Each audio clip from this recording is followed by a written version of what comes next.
Thursday, May 25th, 2017. Ready, sir? Ready. To the flag of the United States of America and to the republic for which it stands, one nation, under God, indivisible, with liberty and justice for all. Do we have any approval of minutes? Yeah, but I don't have the date. It was May 11th. I move we approve the May 11th meeting minutes. I'll second that. Did you read them? Mr. Old? Yes. Mr. Monahan? Yes. Mr. Shenigo? Yes. Okay. Mr. Zire. Ms. Furbeck, how are you? Mr. Monahan, I brought my number one witness to testify before you guys today. She in a good mood? Yeah, reasonably. All right. Still I early. might sour that. Yeah, let's see if we can change that for her. Good morning. Good morning. I already gave each one of you a packet. The Secretary of State sent out an advisory and said that each Board of Elections had to meet with their county commissioners. In that advisory that I sent out, there's also a link that will link you over to the Department of Administrative Services, which has the pricing from the vendors for new election equipment. They're hoping to have something in place that everyone can get new election equipment before the presidential. Sooner than later would be great. There's a form I have to send to the Secretary of State's office after this meeting, and after having our board meeting a couple weeks ago, we would like to get our new equipment within the next 12 months if this is in place by then. So what I did was I actually highlighted everything for you as to what would replace our current equipment, but then I also in the back attached a sheet that looks like this that actually took all the highlighted items and I wrote it out by what each item is and the quantity. So the very first, and what it is, it's keeping our current system but just upgrading it to new. Our equipment we received in 2006, so it's 11 years old, so it's definitely time for some replacement. So we currently have 72 scanners. I did add 6 additional scanners in this time just because there's been talk for our absentee voting. In the future, we may be using scanners in absentee voting instead of possibly ID envelopes. So if that is the case, I would have to have designated scanners strictly for absentee voting. They would not be ones that would be going out to the polls.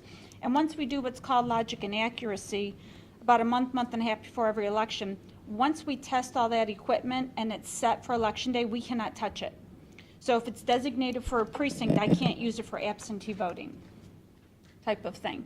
So and my purpose for putting those additional 6 in is because if something does come down the pike in the next couple years, 2 or 3 years, there wouldn't be any reimbursement for any additional equipment that we would have to purchase.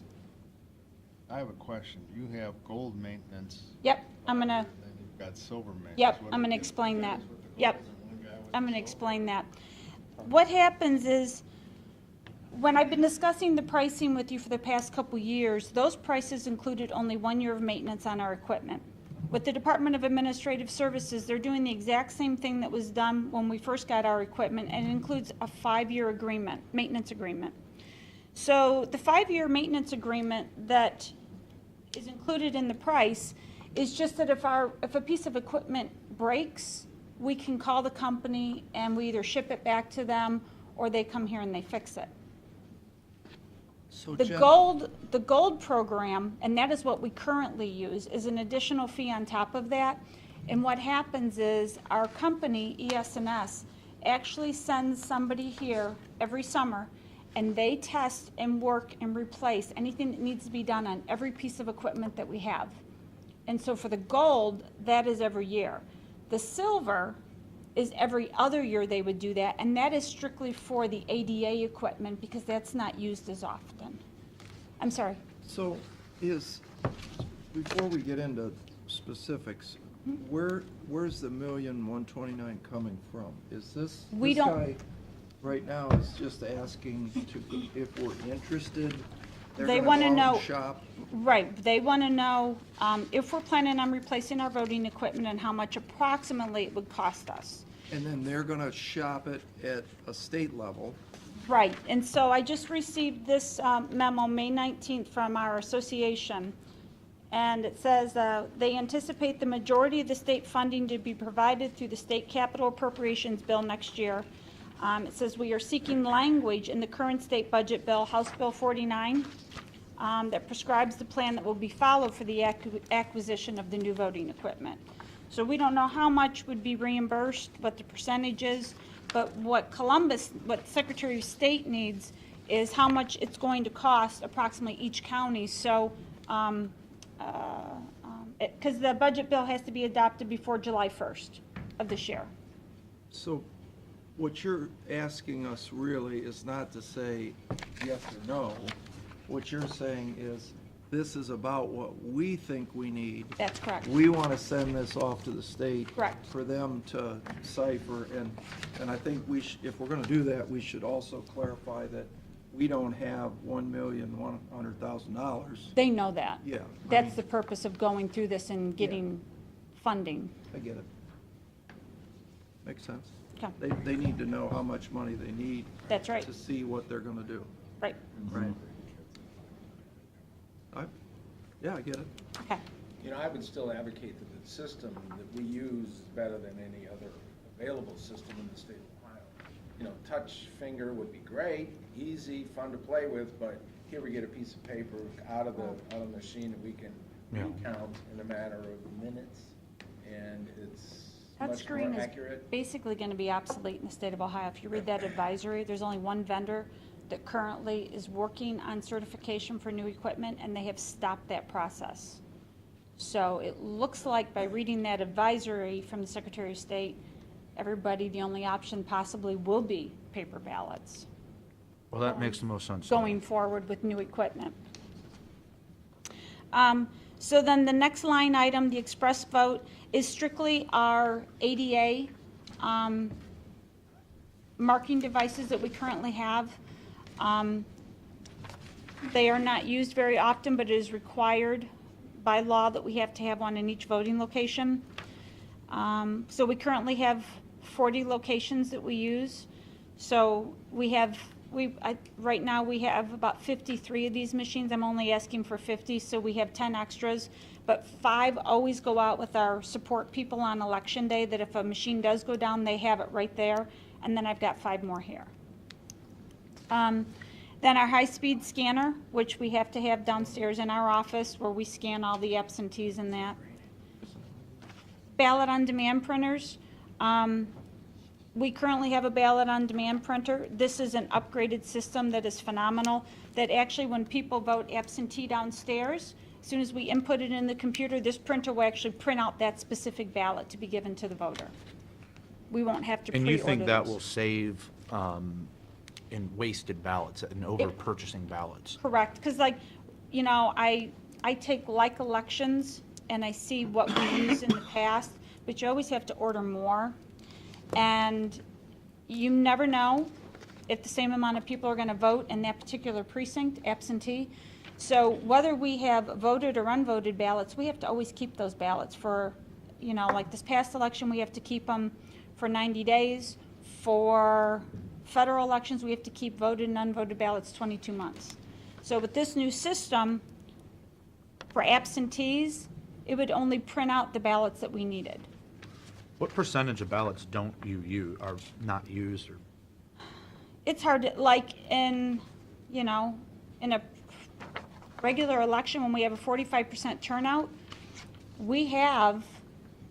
I have to order a minimum of 1% of over all registered voters. So depending on the voter turnout, it's a lot of election day ballots that are not used. Because even though X amount of people, you don't know when you're placing your ballot order how many people have voted absentee. So you're anticipating the number for absentee based on previous elections, and then you're still having to order 1% over your total registered voters for that precinct. Plus now we have to order, based on provisional voters for each individual precinct, in the last like election, we have to add 5% more ballots than provisional ballots that were ordered or voted in the last previous election. So there's a lot of unvoted ballots that we have to store. Election day, I can't get away from that, but absentees, we would be able to with this new system. Yeah, okay. The absentee is probably what percent of your total average election?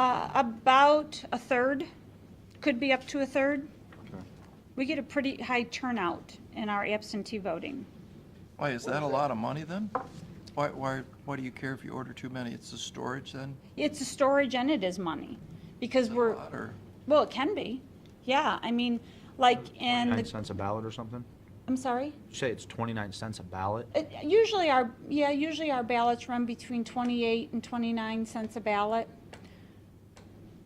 So it's only those, well, the absentee ones you have to be concerned with. The other ones, you've just got to order so many We do, at a precinct, you know. Right. Regular right, precinct walk-in. based on the total registered voters for that precinct. So you're always gonna have more anyway, but it's just for that. Yeah, there's no way to get away from Sure. storing unvoted And ballots. it's difficult this time also to factor in the number of absentee votes the Sure, following. yeah, I understand. You don't know, like, Yeah. this election in May, in Perkins Township, we had a larger turnout than what you usually expect, so it's kind of. What has been your case like 5 years ago, absentee ballots? Percentage of the total? They stay real close, because in 2006 is when no-fault absentee came into, where anybody could vote absentee. So we saw an increase for the next couple of years, and now people, for the most part, I mean, they know that they can vote absentee, so we don't see the numbers grow huge. But like in a presidential election we did almost 12,000 ballots, absentees. That's a lot. It was less than it was 4 years before that, but not maybe by a little over 1,000. So we get a big turnout absentees in Erie County. The next is the ballot on demand. It's a setup fee for each election, what we'd have to, our programmer would charge to set that up. The next is our new software that would come with the new upgraded equipment. And that's $133,000, and it's the same price whether you have 20,000 registered voters or 100,000. Then the standalone EMS, that is, we'd have to get 2 brand-new monitors back in our tabulating room because everything would be upgraded and changed.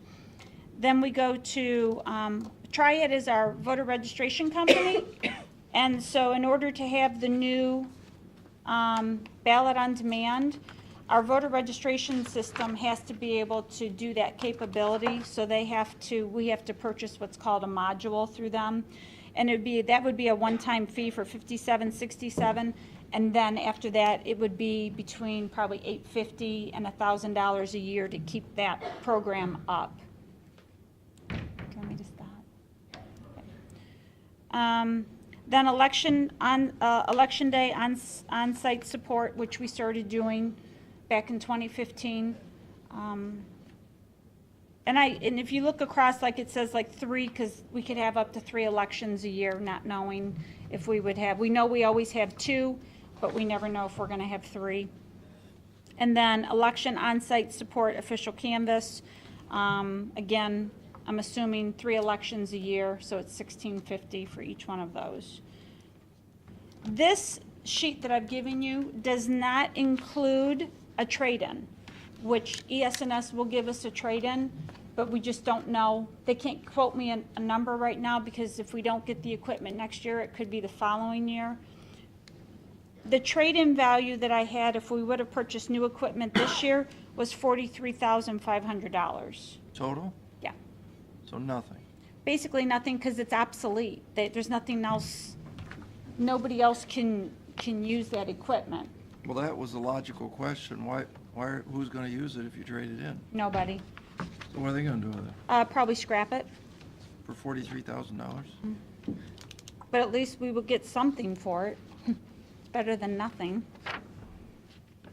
So I figured it out, the $1,129,816.22 If you break that amount out by our 53,000 voters, that's approximately, we fluctuate between 53,000 voters. It is $21.32 per voter for the next 5 years. So you're just gonna collect that when they come to vote? Sure. No. Yeah, that No, works. only for the But- people that don't vote, they've got to pay their vote. But, I think that would work. Just charge, are you allowed to do that? no. No. But that would be the breakdown per voter to look at it, to get new equipment. Would be about approximately 2132. Okay. All right, well, Questions? I mean, I don't think, Yes. are we putting money aside still in this? We haven't lately. But we did at one We time. did. How much money did we have? at one time? 300,000. Is it still there? It'll be that less, I don't know, 10 to 15,000 for the local share of the electronic poll books that we just Correct. got that the state paid 85% of. Okay.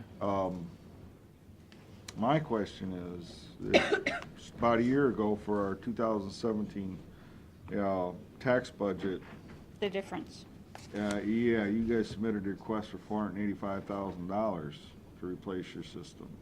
That wasn't, remember the whole thing,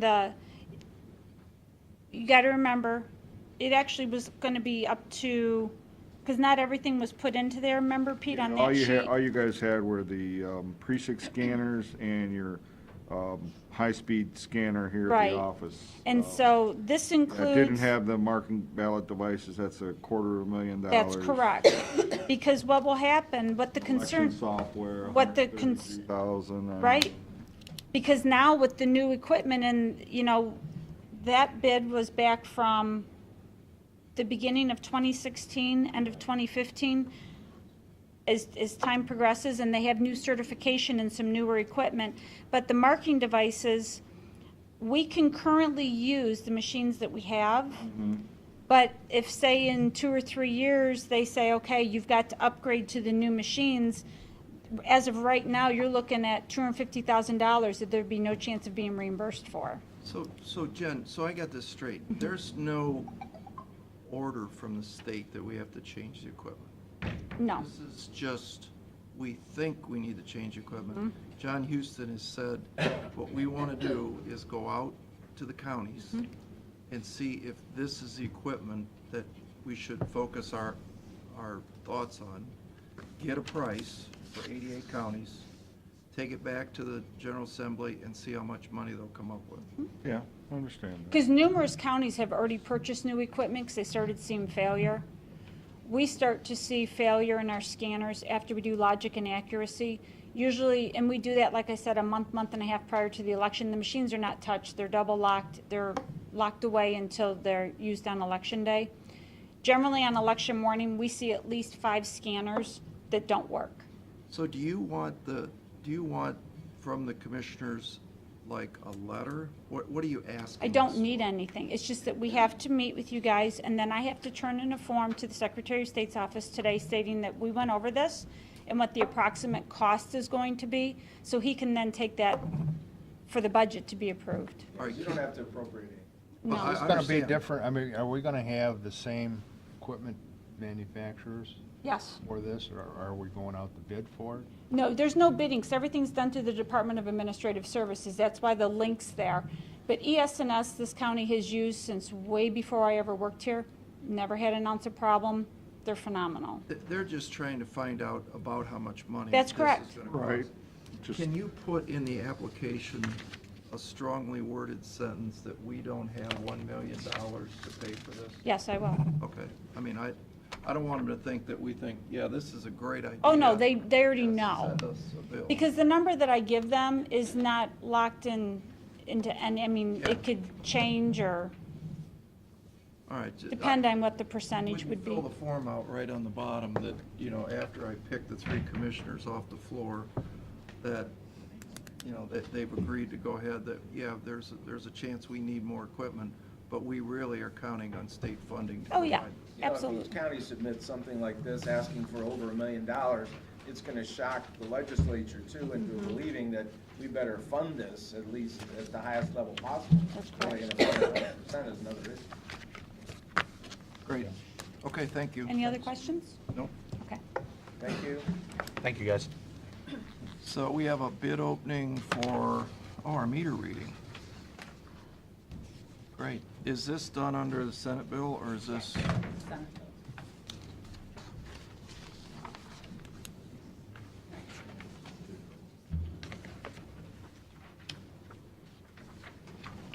Guess we don't need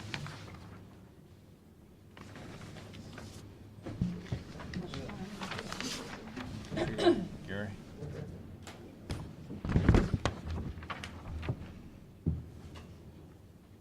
This is the bid opening for the automated meter reading system. Seven percent goes to 68, so we will be acknowledging bid guarantees and the vendors. The first bid is from Neptune Equipment Company. That's a big bid. Sure is. Must have a sample meter in there. Is it heavy?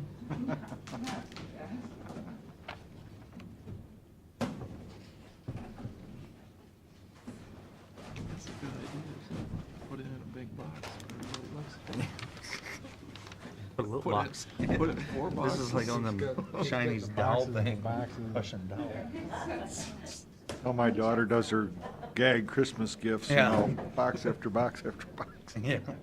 Looks like you're getting a lot of boxes that way. Yeah. There's another box.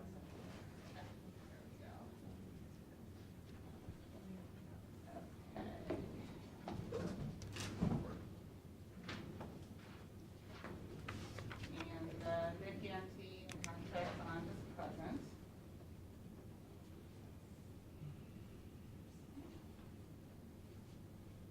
And the second bid is from HD Supply Metering Team out of West, or I'm sorry, out of Ashland, Ohio.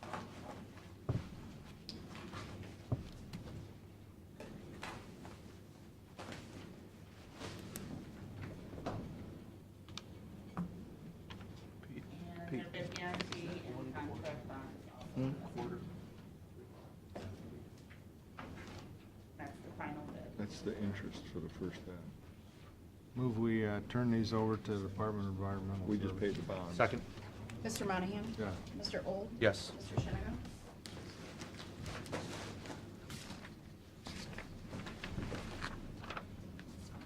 And we have a bid opening for the resurfacing program for the engineer's office.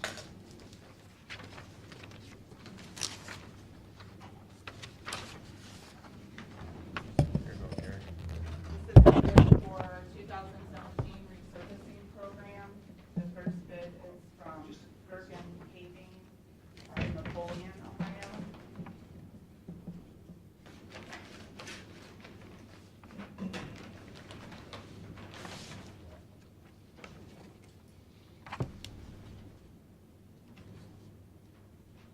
And the bid bond is present.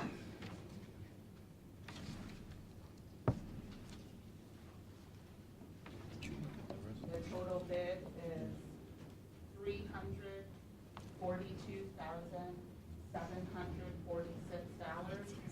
$342,746.35.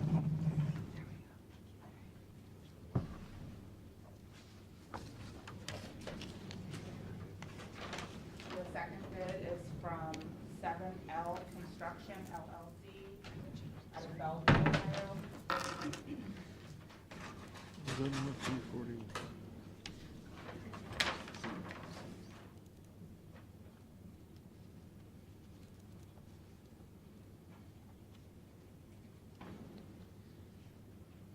And their bid guarantee is present.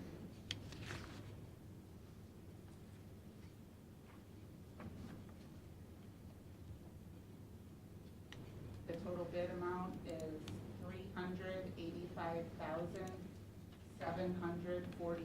$385,745.90. And the final bid is from Erie Blacktop of Sandusky, Ohio.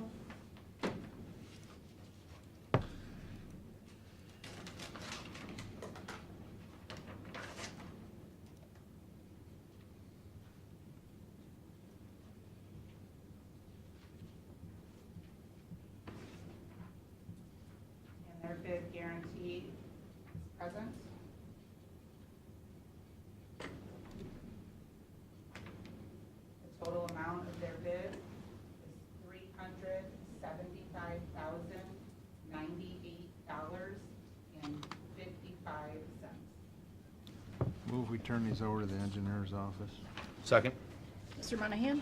Yes. Mr. Old? Yes. Mr. Shenigo? Let's do the resolution. Do the resolutions. You can do the resolutions.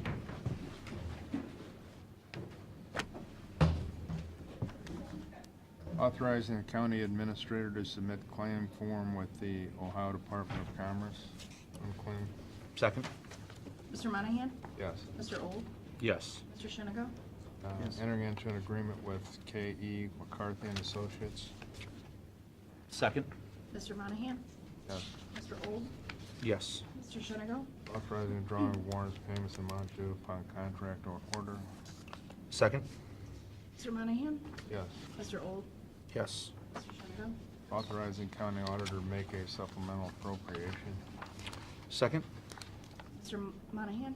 Yes. Mr. Old? Yes. Mr. Shenigo? Yes. Declaring certain county equipment surplus and ordering same to be sold. Second? Mr. Monahan? Yes. Mr. Old? Yes. Mr. Shenigo? Entering into a memorandum of understanding for the local Area 7. Second? Mr. Monahan? Yes. Mr. Old? Yes. Mr. Shenigo? Yes. Auditor to make budget modifications. Second? Mr. Monahan? Yes. Mr. Old? Yes. Mr. Shenigo? Yes. Authorizing the county auditor to make interfund transfers. Second? Mr. Monahan? Yes. Mr. Old? Yes. Mr. Shenigo? Authorizing payment to Sandusky Orthopedics for supplies provided to the sheriff. Second? Mr. Monahan? Yes. Mr. Old? Yes. Mr. Shenigo? Yes. Agreement with the Ehovie Career Center on behalf of North Coast Regional One-Stop System. Second? Mr. Monahan? Yes. Mr. Old? Yes. Mr. Shenigo? Yes. Entering into a memorandum of understanding with serving our seniors. Oh, this is for the elder abuse. Second? Mr. Monahan? Yes. Mr. Old? Yes. Mr. Shenigo? Yes. Authorizing the county auditor to make a supplemental appropriation. Second? Mr. Monahan? Yes. Mr. Old? Yes. Mr. Shenigo? Yes.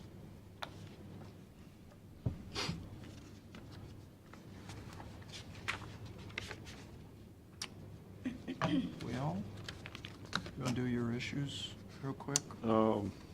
We can do that real quick, because I don't have any. You have no issues? No, I don't. I really don't. That would be a first. It might be. I think it's the second time this year, maybe. Why do you have no issues? I just don't. That's pretty good. Bike week. Oh, you're all concerned about bike week? Yeah. All right. Well, Mr. Melky? Can we help on the, get it up on the screen? On this. Okay. All right. Okay, well, good morning. Morning. Thank you for inviting us in here today. What we're here to do today is kind of go over the study that we worked together on to look at adding an indoor facility as part of our sports development of the sports segment. And so, just before we dive into the presentation here, just wanted to acknowledge that we started this last fall in a cooperative effort between the county commissioners and the Lake Erie Shores and Islands and Cedar Fair to take a look at what we could, whether or not an indoor facility was something that the community should consider adding as an amenity or an asset to the community. And as we step all the way back, why did we do that? A couple years ago, this body approved the funding, the public side of the funding necessary to do an outdoor facility, which is now up and operating and doing very well.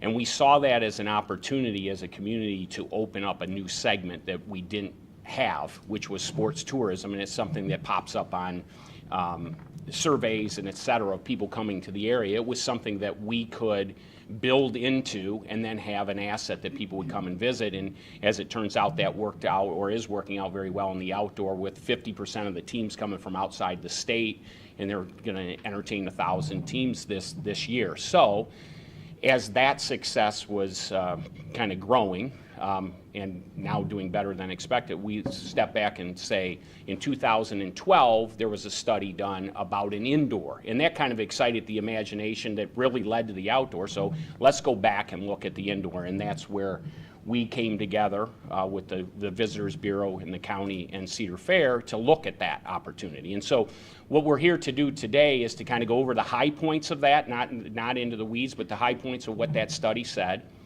and then a little bit about the building that was recommended through that study to be constructed and what the cost of that might be. And just as a reminder, we used Sports Facilities Advisors who did the study. They've done over 1,000 studies, and they do about 100 a year for communities throughout the United States. They also have an arm that they operate facilities.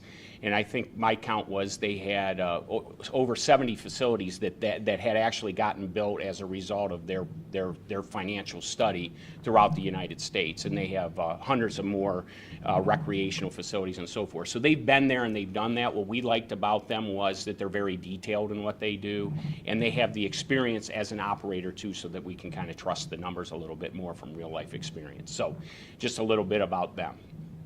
And so then I'll dive into the presentation here. Is this first slide that's up there is, you know, the fields are up there, the outdoor fields, as I mentioned. Down in the right hand or left hand corner is a sports center facility. This is an illustration of where one could go.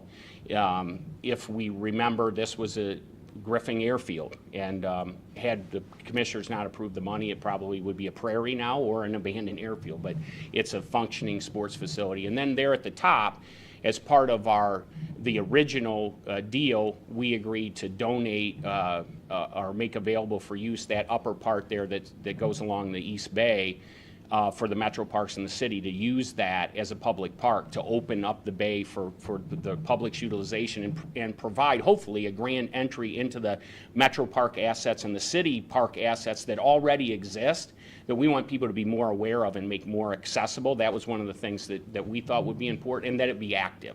And so this is kind of just as a picture of that overarching vision as it existed originally, and now as we're trying to move through it to make it a reality. So as we look at the indoor sports complex and our missions and goals, one of the things we want to deliver on is the vision of Lake Erie Shores and Islands to become America's sports, family, and fun capital.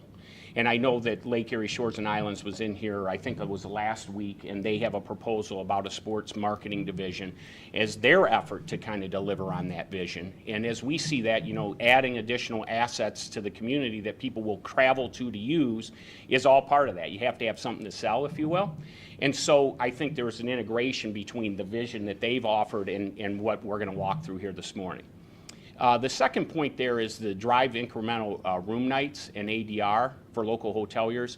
And a key point I want to dwell on here, this is at a time of year where most of the hotels are closed, right? And so it's truly an incremental opportunity to expand the season. The reason they first looked at the indoor facility back in 12 was because they were trying to figure out how to get hotel rooms in November, December, January, February, and March when the rest of our seasonal amenities aren't open and people aren't traveling to the area. We have 4 water parks, and Kalahari being, you know, a world-class water park that does bring people into the area, but the other hotels aren't really kind of enjoying that economic benefit from that. And so that was one of the guiding points here. We want to bring people here in those down periods or off-peak periods.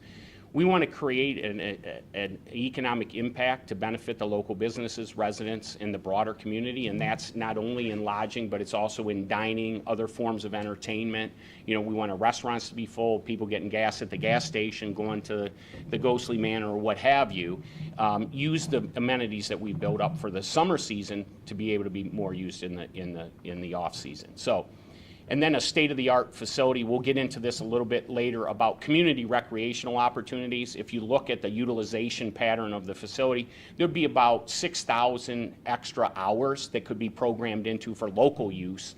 And there'd be a lot of opportunities there that could be explored once we would have a manager on site to help coordinate that.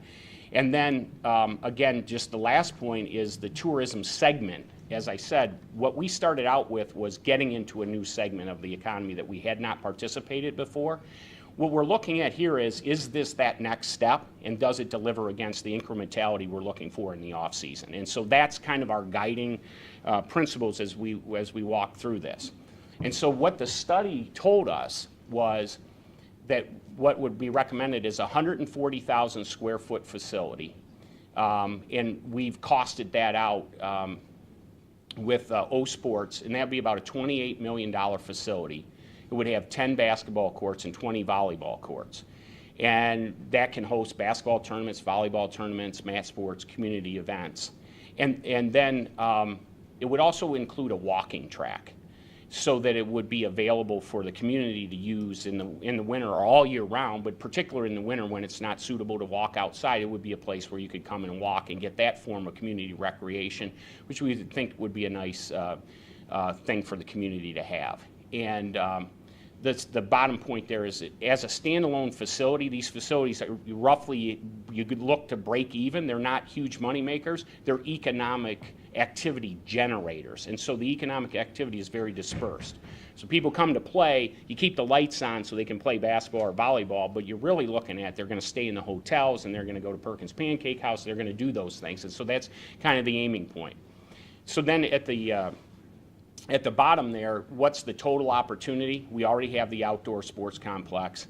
As I mentioned, it's got 9 fields. What we didn't put up there is it also has that miracle field, which was in the paper not too long ago, about getting the kids out there that need a little special assistance to play, and get them out there and let them recreate and have a good time. That's a good community give back. I mean, as a community, we look at that and say we've done something good there. And the other thing I think that's important about that is on the community utilization of these facilities. Sports Force is really delivered by letting the Little Leaguers come out there and play, and that's been a great thing for the community too. That field isn't something that somebody else gets to use, it's something that we all use. That same mentality could apply to this indoor facility as well. And then I've already mentioned the landing, which is the active recreation area that's at the top of the earlier photograph. And so when we look at the Sportsplex, what are some of the other dividends that could come from this? Well, you'd get the 140,000 square foot tournament facility. We've talked to and are in ongoing discussions with Firelands to put a sports medicine and orthopedic center out there. That would be privately funded, and they would have to make that decision that it made sense for their business, but they're in heavy exploration of that, and so that we would look at that as a dividend. It's not necessary for the project, but it would enhance the project if they made the business decision to do that. And then the second thing is, while we're at it, we'll have as part of the site, the way we've designed it, or would be designed, would be shovel ready for a community fitness center and a natatorium. Again, that would be privately funded. It's intended to say, hey, we're out there, we're doing this. If we need it, there's been a lot of talk about a YMCA or other community facilities that can bring us all together. That would require a collaborative community effort, again, and the community would have to say, we want that, and we're willing to donate to it and get the capital and then use it as a shared asset. But that's a possibility that comes off this. Again, a dividend, not necessary to do the indoor, but an opportunity that's presented by doing the indoor. So, and then, so this is the other thing we wanted to get into here. It's indoor facility versus other off-peak drivers. So we already have an outdoor facility, and that we've stretched that to drive business in March through the end of October. Okay, but it doesn't deliver in November, December, January, February, and the other part of March. So what could we put in there? An outdoor won't work then because of the weather. And so as we looked through that, we looked at, okay, the indoor facility, a convention center, a ski resort, or that's a placeholder for other kind of seasonal athletics or activities, and indoor water parks. So starting from the bottom up, we have a lot of great indoor water parks right now. We have, 4 water parks. And Kalahari leading the way in that as a first-class of scale facility that drives people to the area, and Great Wolf, et cetera. The winter sports thing, our topography just doesn't really lend itself to that at any real scale that we're going to get a lot of people to travel to this area. The convention center, we have Sawmill and Kalahari have convention spaces. They're going up against Toledo and Cleveland, and they have the facilities there. So there's scale there and there's presence here. And so is there room for more of that here, as a next step? That's for consideration. But then the indoor, I've already walked through this, so I won't belabor it. But the last point on the indoor, this is scheduled leisure-based activity that's weather resistant. Doesn't matter if it's raining, like in the summer, We hate rainy Saturdays, and so do all the other people that sell hotel rooms. And we hate rainy weather in July and August. But it's scheduled so they know they're coming to a tournament, and it's kind of leisure-based. So it's not going to take up all the time. There's going to be gaps to do other things. That's where the economic activity comes from. And it's weather resistant. And it's incremental. And so for those reasons, we think looking at an indoor as one block in our effort to make a year-round economy as a good step forward based on what we've seen in the study. And so then looking at the facility itself, as I mentioned, the convention center, you're up against some pretty stiff competition in terms of what's available in other markets. But if we look at our 90-minute drive time, none of these facilities will stand up to the facility that's been recommended should it be built. With the highest one here is like 4 basketball courts. There would be 10 basketball courts in this one and 20 volleyball courts.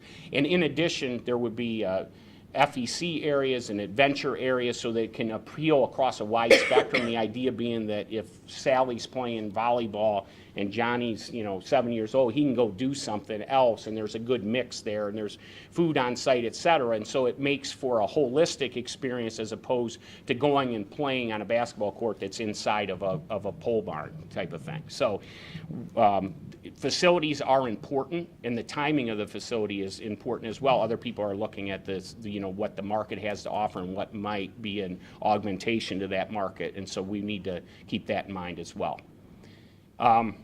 This is, at least we have a quick video here. I'll narrate it a little bit of this. This came out of this, what the study told us, what we should have, and so we try to bring it to life a little bit.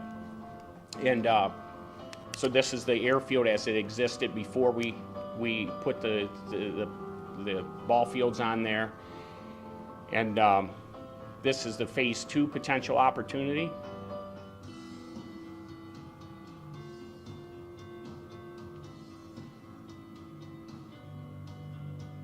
And so this is the $28 million facility. This is what it would present itself as. And so I think it's a pretty compelling picture. This area over here on the right-hand side, that would be the fireland space. Again, not necessary, but possible. And then we just have a grand entrance across the front here. We had SFA take a look at this too to make sure it coincided with what they were recommending in the market.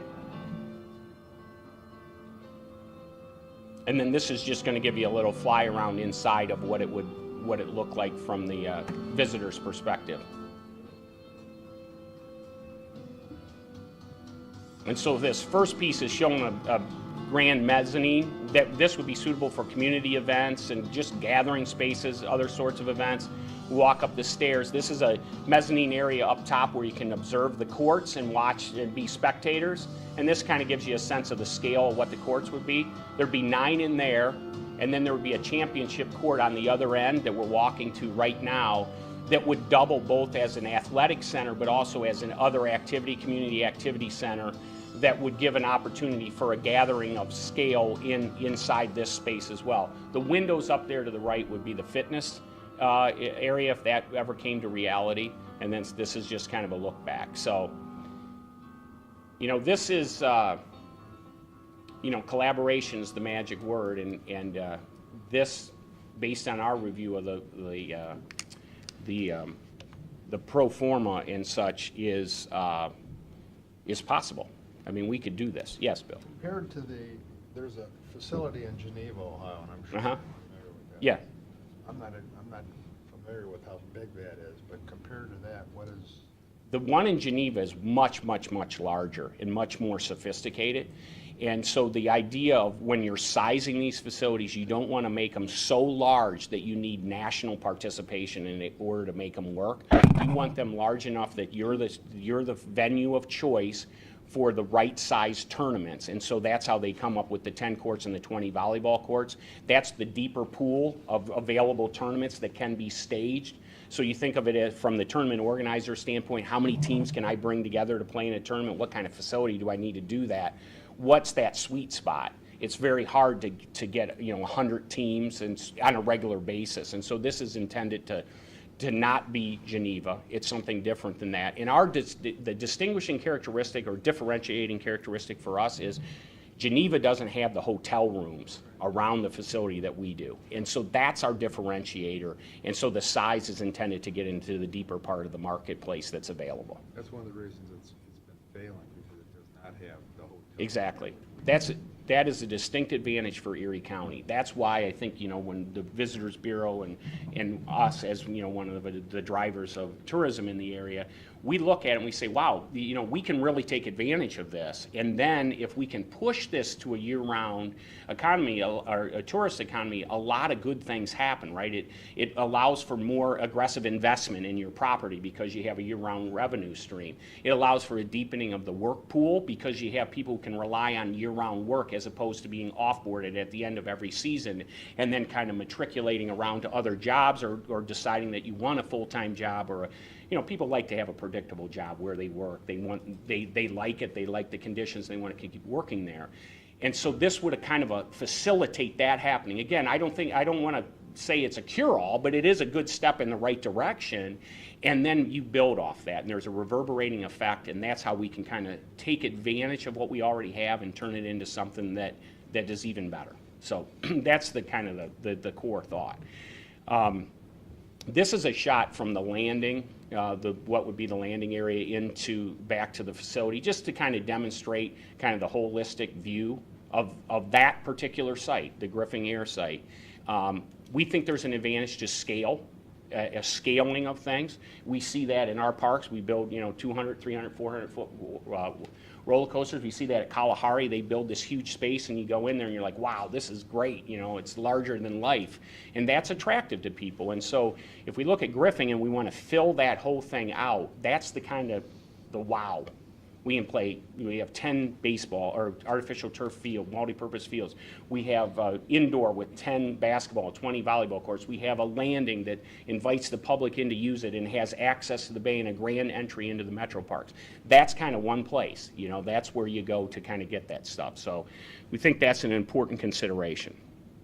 And then this is just a shot of the entryway. So this is the roof off the top of it. And the green line depicts what the public funding would go to. If you guys decided that you wanted to use some of the bed tax to build this, what's inside the green, that's what we'd have. And so what it's designed to do is to say if Firelands, say, wanted to come along or a community center wanted to come along, they would fit in there, but the front of the building wouldn't change if they didn't. And so it would be a wonderful building, a fantastic building all on its own, but it provides additional opportunities as a catalyst for additional community investment. So, and then here's some of the statistics. The pro forma is based on 35 tournaments, and that's broken down into 15 basketball, 12 volleyball, and 8 other mat sports, those sorts of things. When we look at 35, what we would say is there's upside there. There's 52 weekends in a year. If you lop off 2 and say you could have 15 more tournaments in there. That's part of the sports marketing that I think Lake Erie Shores and Islands mentioned to you the last time they were in there. That's that kind of opportunity where we could program additional events. It would generate $20 million in direct economic impact every year once it reached maturity. So we'd build up to that over the first 5 years. And then again, based on just 35 tournaments, you're getting $20 million. So if you had 45 tournaments, there would be an amplifying effect. There's 25,000 hotel rooms, 70,000 visitors to the area. Key statistic is 80% of those hotel rooms would be generated during off-peak time. So wholly incremental. The hotel's closed, $0. The hotel's open, you're getting $150 a night or whatever it is. And so that's the key consideration for us is what are you up against? It's like it rains on Saturday this year, on Memorial Day. And next year, now we're up against 0 on that day. And so it's wholly incremental in terms of our results. So where are the people coming from? The pro forma suggests that 62% of them would come from 90 minutes away. Why 90 minutes? That kind of lends itself to when would they decide to stay overnight to play in a 2 or 3 day tournament. So, and as I mentioned before, in the outdoor, they've really over-delivered on that with 50% of the people coming from outside the state. So 90 minutes is said to have done that. And then if you look on the left-hand side there, you know, it's 25,000-ish athletes bring 45 or 50,000 spectators, so 2-to-1 ratio. And that's what drives it. So more tournaments, more athletes, more spectators, et cetera. The teams in the indoor are smaller than teams in the outdoor, and that's probably the primary differentiator between the economic models between those two. Baseball team has 12 people on it, 10 to 12. A basketball team might have more like 6 to 8. And so there's a difference in there, especially when you're looking at the 2-to-1 ratio on top of that as spectators. When we looked at the sports force, weren't we looking at about 50 million per year? Yeah, I think it's something like that. Yeah. And what accounts for that is what I just mentioned, the size of the team. I think is the primary driver. There's a few more things to do in the summer as well, but we're going to try to change that, I guess, as a community. And so here's this just kind of walks us through the growth in the top, year 1 through year 5, topping out at the 25,000 room nights. Again, this is based on 35 tournaments, so there's upside here. And then the total economic impact growing to the 20.2 million. Over the first 5 years, that's $85 million in direct economic spending in the first 5 years. Again, and that's based on 35 tournaments per year. And that doesn't take into account the reverberating effect that it has of putting that kind of additional money into your economy as it relates to investment in the physical plant of the businesses, in hiring new employees and what that means to the economy, et cetera. This is just direct economic spending, dollar out of the pocket into somebody else's hand. So, and then at the bottom, it illustrates what we've talked about already here this morning is where are those 25,000 hotel rooms spread out? And you can see that based on what the pro forma is telling us, they're spread out in that sweet spot between November, the lion's share between November, January, February, March, and then into April, which I think there's an opportunity there as well as everything's starting to come online locally. So they're hitting in the place where we need more rooms, and so that's part of the overlay as well. And then where are they spending their money? You can see this is broken down 40% in dining, so the restaurants are getting a piece of that, 24% in the hotels we've already talked about, 10% in retail, 9% in entertainment. So you can see it is a dispersed economic impact is the point of this slide, that people are going out and they'll experience the community, and all of the businesses will get a chance to participate by bringing in more people into our area than typically would be here at that time of year. I did one point on the $183 per day. That is a conservative number. I think the state of Ohio's number for similar metric is over $200. So, but again, for planning purposes, you use the conservative numbers, and we're not trying to stretch. We're just trying to report here. So, potential community opportunities, as I mentioned, you know, just using rough math, if the courts are open from 4 to 9 on Monday through Thursday, 30 weeks out of the year, and that leaves time for week-long tournaments, that's about 6,000 hours. And what could you do with that? You can have league play. You can help to activate the landing, summer camps. Local schools could use it. You know, the middle schoolers and the junior hires who are practicing at 8:30 or 9 o'clock at night because that's the only time they could get a gym. There's an opportunity to make arrangement with the school so they're practicing at 5 and getting home in a rational time. Those are the kind of extra things that can happen if we work together on it. And then I mentioned the year-round walking track. Educational seminars and events, and then just kind of flat out just go and have some time to play in the facility. And then potential funding model, if we go back and look at how we did this the last time, the county commissioners, we had a 2% in effect bed tax with a headroom to go to 3%, and that was the aiming point for the for the funding for the outdoor, and the commissioners said, and I think Lake Erie Shores and Islands were like, hey, we don't want to use up all our capital capacity. So the commissioners, in cooperation with the state and under the leadership of Randy Gardner, went and bumped the tax rate up to 4%, which is now being collected. And so that gave the headroom for additional capital investment, and we would need to leverage that. I understand that Leslie has a proposal as well, and we would work with, you know, whatever is available there. And so from that perspective, Cedar Fair, after going through this process and looking at it, and then taking into consideration why would Cedar Fair want to participate in this as a gap financer and a balance sheet protector.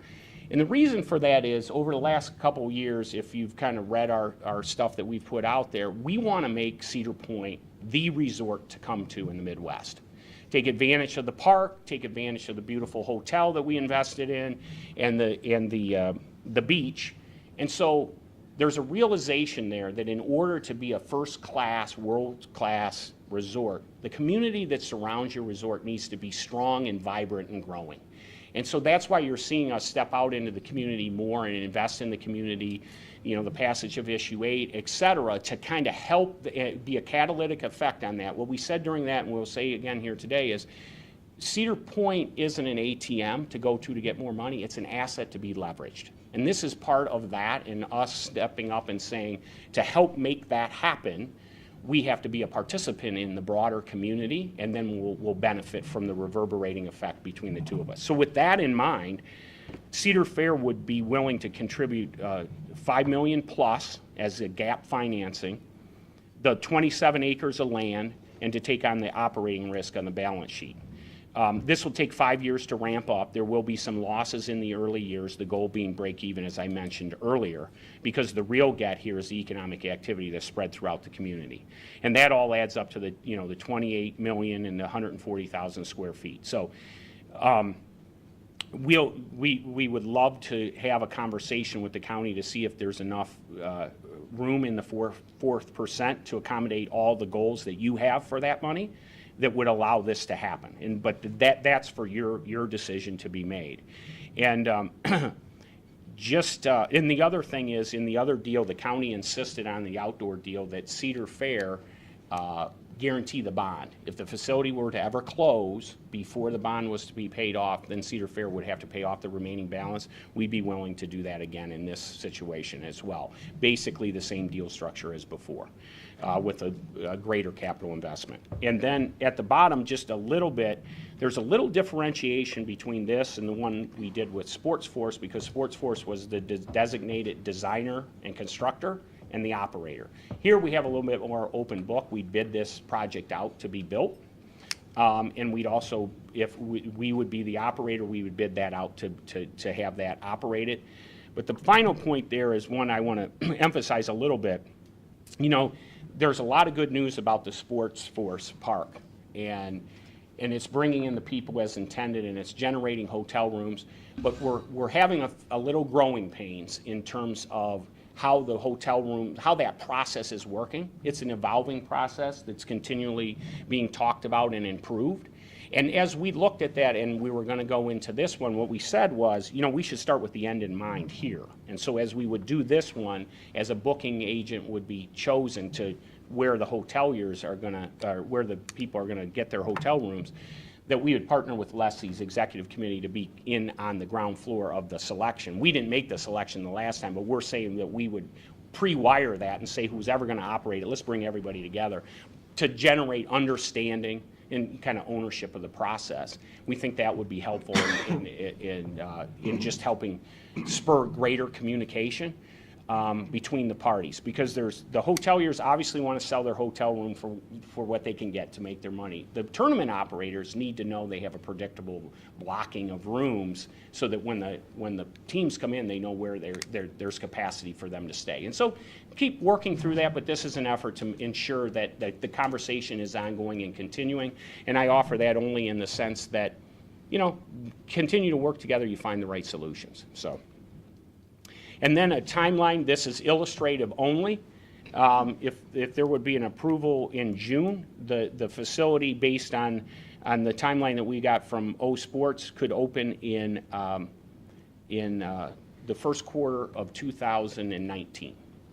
And so, and so that's it, 2 years, 20 months. And Cedar Fair is ready to come make the contribution that I outlined. I think there's enough room in the 4% that this can be a reality. I mean, we as a community could get this and deliver on a vision that started back in 2012, before the outdoor was even conceived of. And now the outdoor paved the way to kind of get the indoor and get into that incremental season, if you will, the off-peak season, and then get all those other amenities that I mentioned for the community. So it's the same perspective as before. What can we give back to the community while at the same time generating economic activity for the businesses in the community? And I think this project, based on what the pro forma says, is worthy of your consideration, and we would be happy to partner with you on anything that you wanted to go over in terms of financing or what have you. So This would be a huge positive, for making Erie County and Sandusky, a destination, another reason to be the destination of choice for some of these people that are in the sports business. I think there's a lot of details have to be worked out between the commissioners, Lake Erie Shores and Islands, Cedar Fair, but I'll tell you, looks good. yeah, it's encouraging. We did present this to Lake Erie Shores and Islands last week as well. So we presented to all the participating partners, you guys obviously being the most important, so. Okay. Thank you. Mayor, did you have anything you'd like to add? I know this will be located in the city? Most of it? Yeah, 90% of it will be in the city, yes. Good morning, and thank you for the opportunity to, Basketball. I'm sorry? I said the mayor was going to learn how to play basketball. You may get me there yet. By the way, before you start, do you want us to sing happy birthday to you, or? 'Cause I have heard you sing happy birthday on other occasions, and I just assumed you didn't. All right, thank you. So, an amazing presentation and opportunity for the entire community. And I want to just take us back to where we were 3 years ago. It was just 3 years ago where we were sitting here, we didn't have a city manager, City of Sandusky was cutting its budget. We were looking at closing a fire station permanently. We had no economic development money. We were in litigation with all of you, and Cedar Point was looking at us across the bay thinking, what is that bunch of wackadoodles over there doing? We took one crazy risk and hired Mr. Whoopser, and he brought along incredible staff with time. And we then we were at the point where the community was at odds with Cedar Fair because we had a group of citizens that says, we need to increase revenues, and we did. And they were looking to double the admissions tax. And we turned that potential ugly situation into a lasting partnership. And let's take a look at what's going on in communities across the United States. A lot are struggling. A lot of Midwestern cities are struggling. But there are communities that are thriving, and the communities that are thriving are the ones that have taken advantage of, and they've leveraged the unique assets that they have. And that's exactly what everyone in Erie County has been doing for the last 3 years. We've been taking a look at what are our assets, how can we work with those, how can we improve those. It almost sounds like alchemy, where you turn lead into gold, the ability to take these tax dollars that are flowing into our community, create another destination that's going to create even more tax dollars. I mean, you think it ought to be illegal. It's something the mob should have thought of. But it really, really works. We're seeing it with Sports Force. And this is a tremendous opportunity that Cedar Fair is presenting the entire community. I hope that the commissioners can find a way to embrace it. You sound very positive about it. We in the city are prepared to support it any way that we can.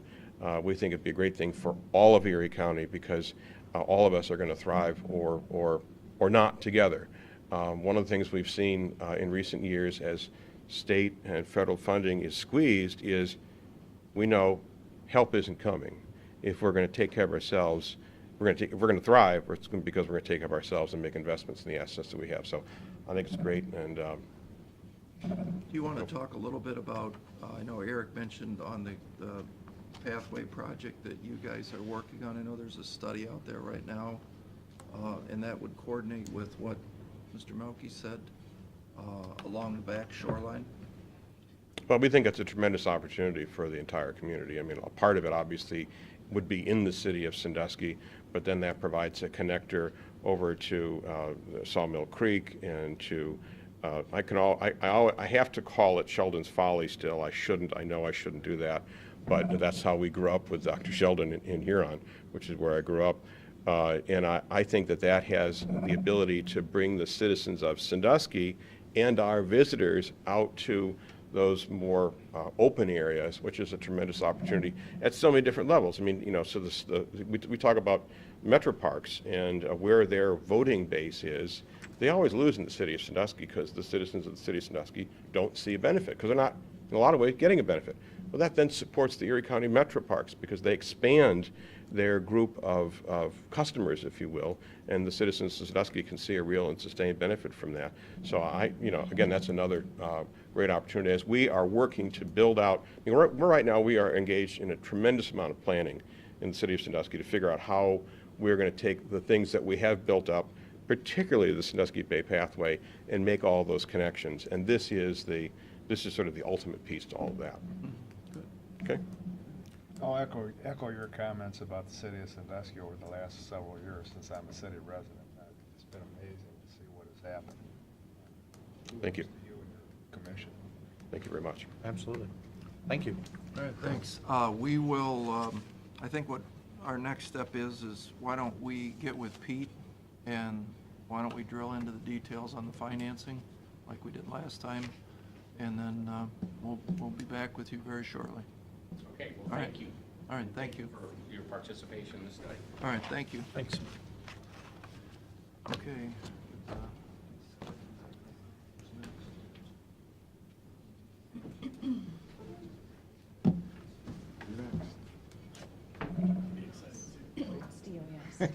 Yeah, it's a tough act to follow there, Dave. Yeah. Thank you. Thank you. You know, thanks. Thank you very much.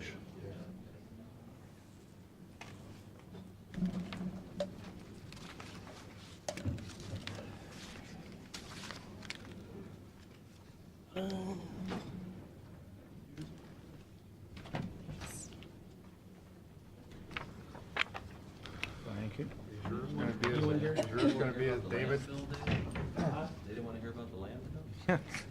Surprise. So it's not gonna be exciting as Cedar Point there, but.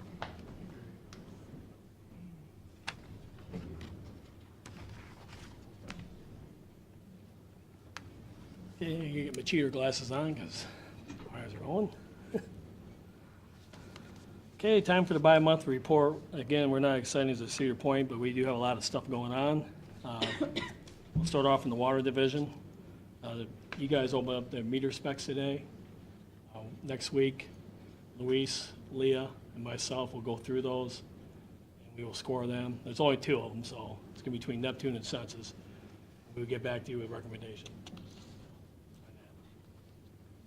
I think the preliminary estimates, I think it's way under, it's under 3 million, so, that we had budgeted, so. We'll get back to you on that, so. Yesterday, Jack Jones came in. This next subject is the 101 pump station. We were having Mark work on that, but we need a flow model. Flow model, Jack Jones says Pogemeyer does have our flow model from B&N. They redid that, so they're gonna get back with us, see if we can run that flow model for that booster station. Pete, you saw that Jack found our grant online, because our filing system, we can't find the grant, but he found it and sent it to us, so it was $275,000, and the estimate was 890-some thousand. That was for the generator and everything else, but Yep. I think we can put that in a little cheaper than that, but we'll see, so. The 275, was that the 33% of the total? I think of that. Contract. So if it's less, it'll Yeah. be, that grant make That'll go money go down. based on the percentage, then, Right. like what we thought, okay. So we'll talk a little bit more on that later, but, again, we had an EPA inspection. There's an air gap system that, we only have one water hauling pen stuck left in all of Erie County. We've eliminated a lot of those. The one up in Burl Heights still gets used a lot. EPA is on us. We do have a backflow RPZ on there. They want an air gap system, but When Luis and I went down to Ashland for that training the other day, we were leaving, we saw their water hauling penstock in the city of Ashland, and we went up and I said, hey, that's what we need. We took pictures of it, so we're gonna try to order, there's an air gas system on top, funnels down in, so we're gonna try to modify something to keep that penstock open. That's used quite a bit by a lot of farmers up in that area, so.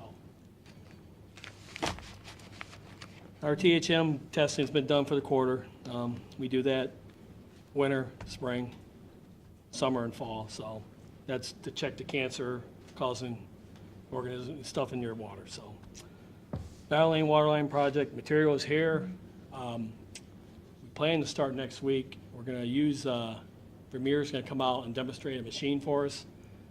We bought Certalock pipe, and we figured that's a better pipe. We're gonna structural drill this area and see what our cost savings will be with this project. Valley Lane is where? That's right off of Hull Road? Galloway, Galloway Road? yeah, Okay. up, down from the country club there. So we hope to get this project done. I was talking to Luis, and I talked late yesterday. We were talking about, we'd like to do like 4 more projects this year, and then we'll go back with the cost benefit analysis to you guys on where we go from here on that project. Just some averages there. Water purchase in Sandusky, it's 4.4 million gallons a day. That's down the last time I met with you guys because it was a little bit higher in the winter because of main breaks. This should increase next time maybe with you guys because of the summer season, if it does dry up and get a little warmer, so. Hey, Dave. Yes. I forgot to ask you this. There's a EPA report, and it came out that there was an unusually high leakage rate in, I want to say, the western, Margaretta, I didn't identify where it was. there was the Margaretta water system. What's going on out there is, we do have a higher rate out there, but we can't really judge out there because the way Route 4 station is right now, we borrow water from Miller Road, PRV, which gives us water from the Margaretta water system to help with the suction side pressure of that station. There was talks at one time of trying to connect to Perkins Ave right directly at Route 4 to help with that situation down the road. That's metered at Perkins Ave, and it's not at Route 4. It's not metered. We're not, at Columbus Ave, it's metered. That's the only connection point we have here. There's no connection point at Route 4. No, I know that, but on Perkins there is, isn't there? At Columbus Ave and 101 Yeah. Tiffin Ave, Yeah. those 2 points. So this is District B water going in.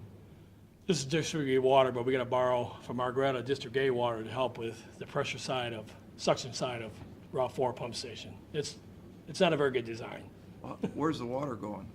And what are we gonna do about, Well, what happens is your flows increase, so, the people's use, residential use and industrial use doesn't match up to the readings that we're getting from the master meter. So that's why our readings are out of whack. Because it's say if you get 1 million gallons a day and you account for 900,000 gallons a day water On to the your meter. customers, yeah, then we have 100,000 gallons lost, that's 10%. yeah. Somehow we're over the 15% recommended by EPA because of that. But where are they getting say, for example, the 1 million gallons a day, where's that reading coming from? Well, From see, Columbus Ave? that's coming through Tiffin Ave to help with Route 4. So you have 2 meters coming from 2 different water districts, 2 different readings that the EPA considers 2 water districts, 2 different districts. Okay, So it's not matching up because of that. okay. Because our real district is really more like one district. Should as be one opposed to big, they're splitting gigantic it, and they're district. splitting it up. Right. So that's what makes it look kind of funky. And it might even get more confusing next year because EPA is allowing us to combine here in West system with Perkins because it made one big water district, so we don't have to do OR over here, operator record over here, we can do it all and cover it with one. So we asked to do that, so, but we're working on something like that. Maybe someday we'll get maybe another feed, I don't know, Okay. The problem is I feel sorry for some of those people north of that station because when those pumps are running, they have low water pressure. They're in the 30s, and we really like to keep everything 40 pounds and above, for the customers. So, but average water from here is 1.1 million gallons a day. That's about the same. Northern Ohio, we buy 100,000 gallons of water a day average for the Route 60 system up there on the Mason Road pump station. And then there's a little section per million that's risen in Barnes Road. You see it's only like 4,000 gallons a day. And the water sold to Bellevue is 200,000, still around 200,000 million gallons a day, 200,000 gallons a day, I mean. Have we talked with Bellevue, try to increase that? I mean, Yeah. initially when that was put in, back in 2002 or 3 or 4, whatever, with Bellevue, they were supposed to get up to 500,000, and they're only at 200,000. Yeah, all I know is about they started at 150 and they went to 200. I didn't know about the 500. That's in the contract. It was originally 1 million gallons a day in the initial study that was done. Then it was supposedly going to sign at 500,000. Then it got signed at 150. The problem is we never put the rest of the stuff in for all the money we spent Another one of to those. deliver the water to Bellevue. Another one of those agreements that we got to live with, or. Yeah, so it'd be millions of dollars in investment to get them more water, correct? My meetings with them right now, they're not interested in any additional water. They like the way the situation is right now. Yeah. They don't want to close down, they don't want to be the administration and to close down their facility. And they don't want to pay the millions of dollars to get the water there. Right, because we have a lot of improvements to get the water there, Yeah. so. We kind of have we have enough issues ourselves right now, so. The water sold to Northern Ohio, I broke it down for you, because I wanted to show you the New Camp Road. That was for Farmer Jones, and that's 126,000 gallons a day that we're selling there now. And that'll probably just keep increasing, because I think they're gonna, eventually they wanna get more water and use, their Kelly Road tank, which is their 113. They wanna feed this water with that, so. That's all for water, unless you guys have any more questions on water. Wastewater, we'll go to wastewater. We started our E. coli testing, which is the warm season from May 1st, October 31st. Still talking, looking at maybe shutting down Minnewaga, Sawmill area. We're meeting with engineers on that. Hopefully, we can get something going on that. Sandusky Centrifuge is still down. Guess we could talk to Sandusky where they're here, but they have emergency repairs. I called Lorraine. City of Lorraine they will not take sludge. Oh, they won't? No. They have two big plants. They have PQM on the west side and their Black River plant. They said we have enough problems. We don't need anybody else's problems. Did you call that company and find out if they have one of those things in stock? The portable No, the centrifuge? actual centrifuge. No, I did not. We were looking at portable because I don't, you get the electrical there and everything else. I don't know if we can do that, so. No, I'm talking about if we do the design build thing, is that something that it's gonna take 6 months to get one coming in, or is it? I could check with Chris. Chris was supposed to make that call. He might have, and this guy hasn't got back to him yet. Okay. Mark came from K&S today. He was looking at that feasibility study for shutting down Sawmill and started that, so. Average flows here in Basin 1.3, Sawmill is 0.9, and Minnewaga is about 0.114, so. Collection, we'll go on to collection if there's no other questions on treatment. Jack Jones was here yesterday on Pogemeyer, and he looked at the B&N prints, and enough said about that. I guess they're not very good, but well, I guess kind of start over a little bit. But he was figuring out figures himself, raw figures. He was going to get back to us. We gave him the estimates of 7 to 8 million. He was giving figures around 3.5 million that we could do this project. So, but that's just talking right now. That's nothing in writing. So. Cleaning and jetting, they're cleaning and jetting sewers right now. They had a real good week last week. You can see down below, I should have that up closer. They've cleaned over 16,000 feet so far, but with the weather breaking, they got over 7,000, almost 7,000 feet this week, so. Taylor Road, that water line out there by the old NSA line, we cannot touch that line till after the Indiana Brown Bat is done mating and doing their thing, and so after June 30th, July 1st, we're allowed to go out there and work, so we're abiding by ODNR and the Corps and listening to them until that's done. So we're working that once they leave or go wherever they go. Are you gonna move it in? I think we're gonna try to maybe move it in a little bit from that, washout there. Get it off the slope? Yeah, so, because that, Mostly just shoring it up. yeah, that's Mostly been, for- it may be short, but that thing's been exposed, I guess, for years. So you can do that? Yeah. Yeah, I mean, they said we can do, Yeah, they've checked with the Corps, right? we were talking about lining the manhole and the sewer in that area. Huh, That- okay. So we don't have to do any major digging, so.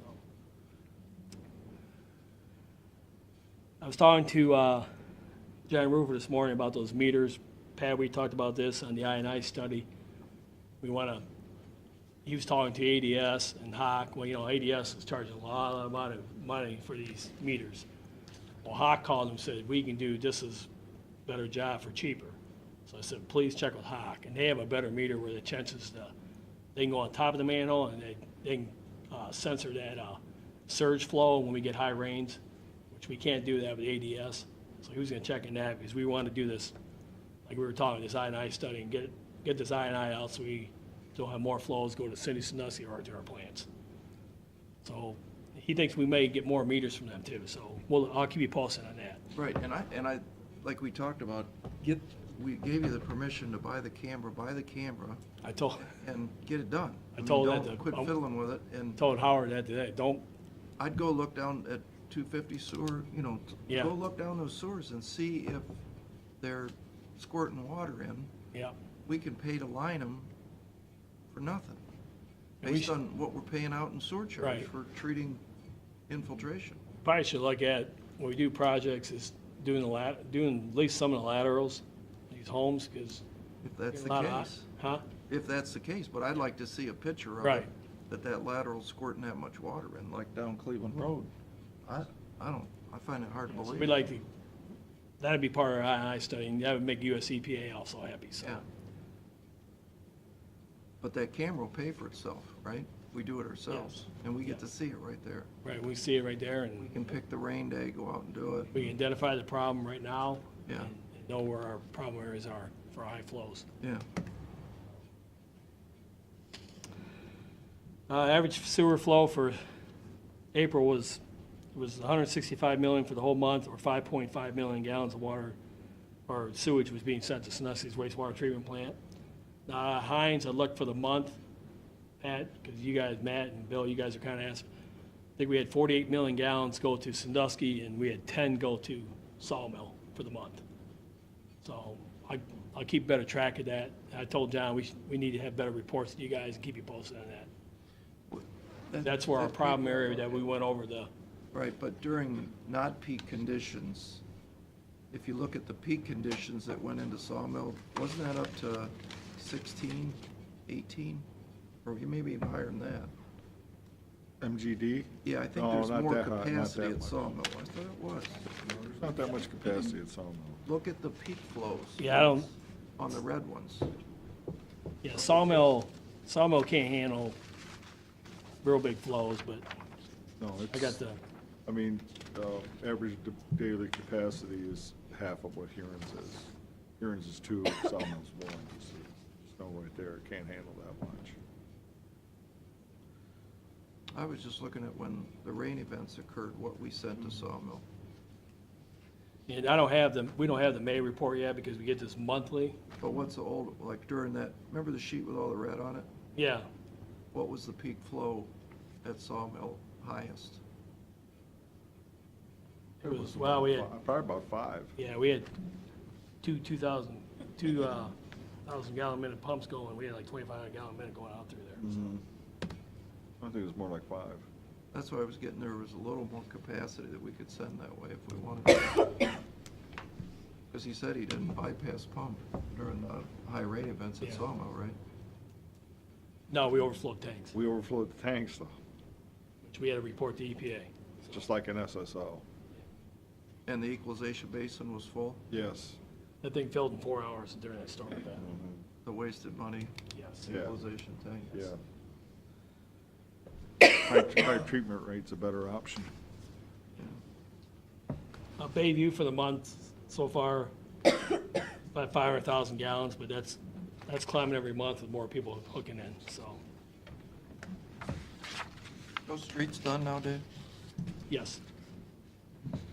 They were doing some yard repairs, finishing up some yard repairs. I think we have a final in a couple of Yeah, weeks. we have a walkthrough here soon. Final walkthrough, yeah, in a Yeah. couple of weeks. So anything that got missed, we'll make sure we get on the punch list.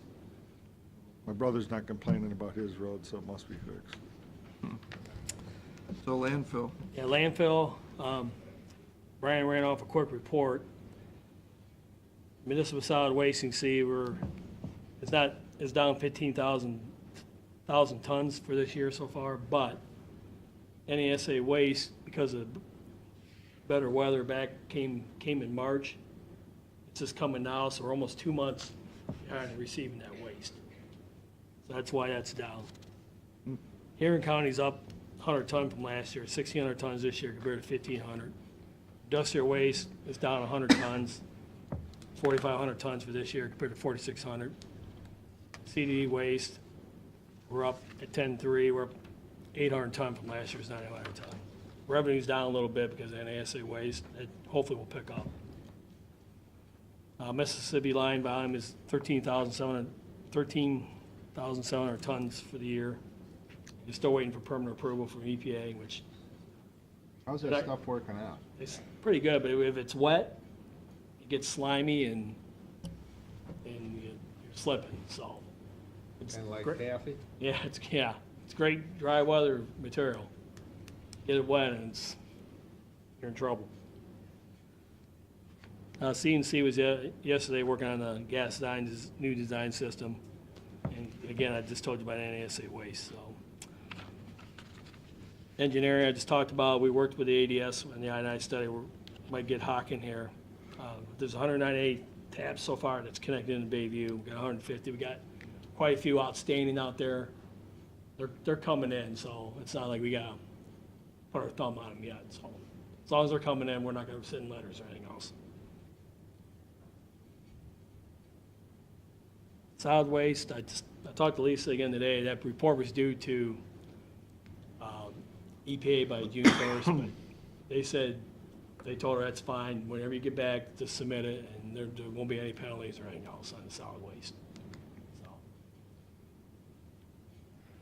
I think she's also supposed to give you guys, she's supposed to report to you guys for her annual report also, I think. That was due a couple weeks ago, I think. Bill, I was talking to Pete that new pavement box is coming soon, should be here in a week or two. And then it'll go to facilities to put it up, and then they've already contacted the highway, and they're making some new signs for people to direct them, traffic in and out for this pavement box, which should simplify things there, so. Bill, and the new software is up and running. You guys should be getting, anybody in the Erie County system should be getting new bills soon. And it should be a lot more simpler to read for everybody. Especially if we get this new reading system, we will check leaks that day, that night, and let people know what's going on right away, so. Part-time engineers, I guess, we don't really have anybody officially signed yet. Kind of still working with Mark and maybe Jack and what they're gonna charge us. But Mark's been working on a Century project, the feasibility study.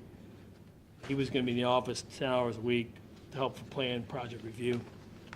And Jack was gonna work, I'm assuming, on the Minnewaga project, and since he's got our flow model from Hogemeyer, I think 101 pump station should be with him. So. And outstanding issues, still got the Spear change order. You guys know about that, right? The tap that was missed. Sewer tap, and The final quantity change. yeah, final quantity changes. I guess we did a lot more blacktop because City Huron, some of the roadways repairs they wanted more asphalt repairs, so I increased the quantities there on that. The tap, what I'm hearing on the sewer tap for the gym, was that it was told in pre-con to Jack to change it, and it got missed by B&N and Jack, I guess, communication-wise, because I was talking to the engineering team, and they told them, hey, we missed the man cave, we missed the gym. But your guys said that That's what, before yeah, it went out to bid, at the pre-bid meeting. at the pre-con, but, so I asked for minutes from anybody, but I guess B&N doesn't do pre-con minutes. I don't know why, but we didn't have any minutes for us, but, so it's more like hearsay, but this, I mean, do we pay, I mean, this is no fault to Spears, do we pay Spears and then go after B&N for this, or subtract? I don't know, I just want some direction on what we should do here. Well, was Spears at the pre-con meeting? I don't know, they probably were, Well, there was somebody there taking notes. but it should have been B&N taking notes. Well, I mean, did we figure out how much money we paid on this Minnewanka debacle? Oh, with just the B&N piece? Not yet. And we're still trying to sort through this contract and, you know. I know, it's complicated. It's a mess. I mean, we've got literally a bunch of nothing on drawings. I know. We've spent 200 and some $1,000 at least on, right? I think so. And you looked at them yesterday, there's nothing there.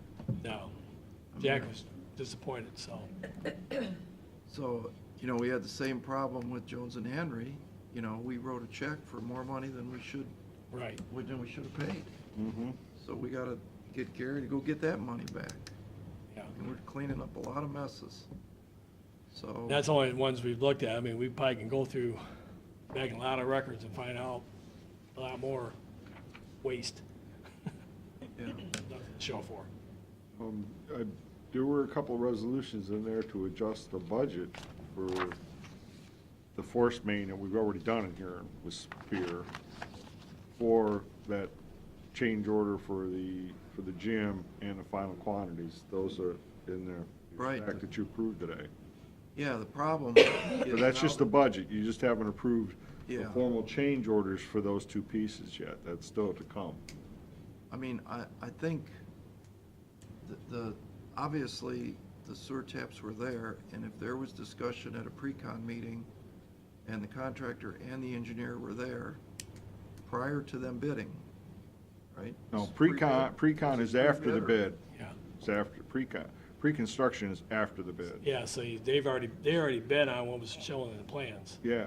So we need to find the minutes from the meeting they have prior, Guess what? There The isn't. pre-bid there isn't any. meeting. Surprise, Pre-bid. surprise. huh? From the pre-bid meeting.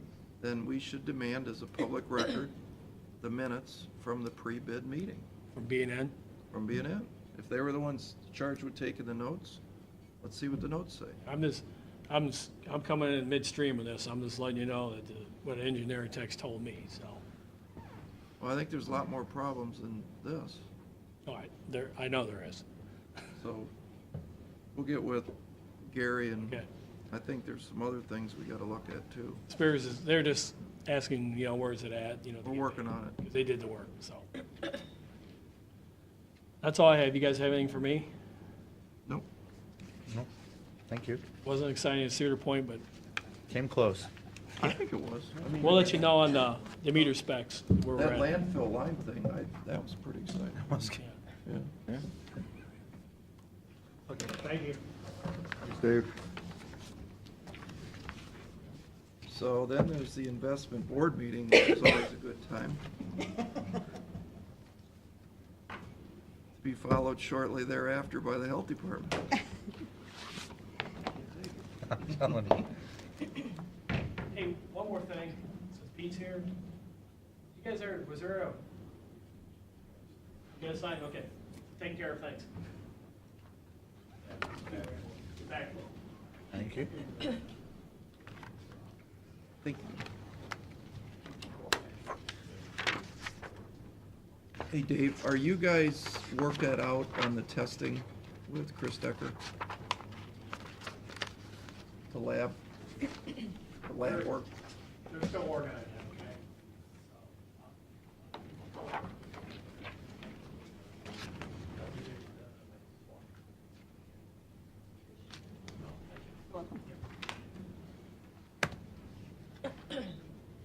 Are we ready? We are. Oh, okay, great, thank you, appreciate the time. Phew. My part of the contribution to the county is relatively easy compared to what I just listened to, whoa. Any event, as we enter here into another quarter, we have a little more clarity from the Fed as far as what their expectations are as it relates to short-term interest rates, and now additionally starting to address their balance sheet.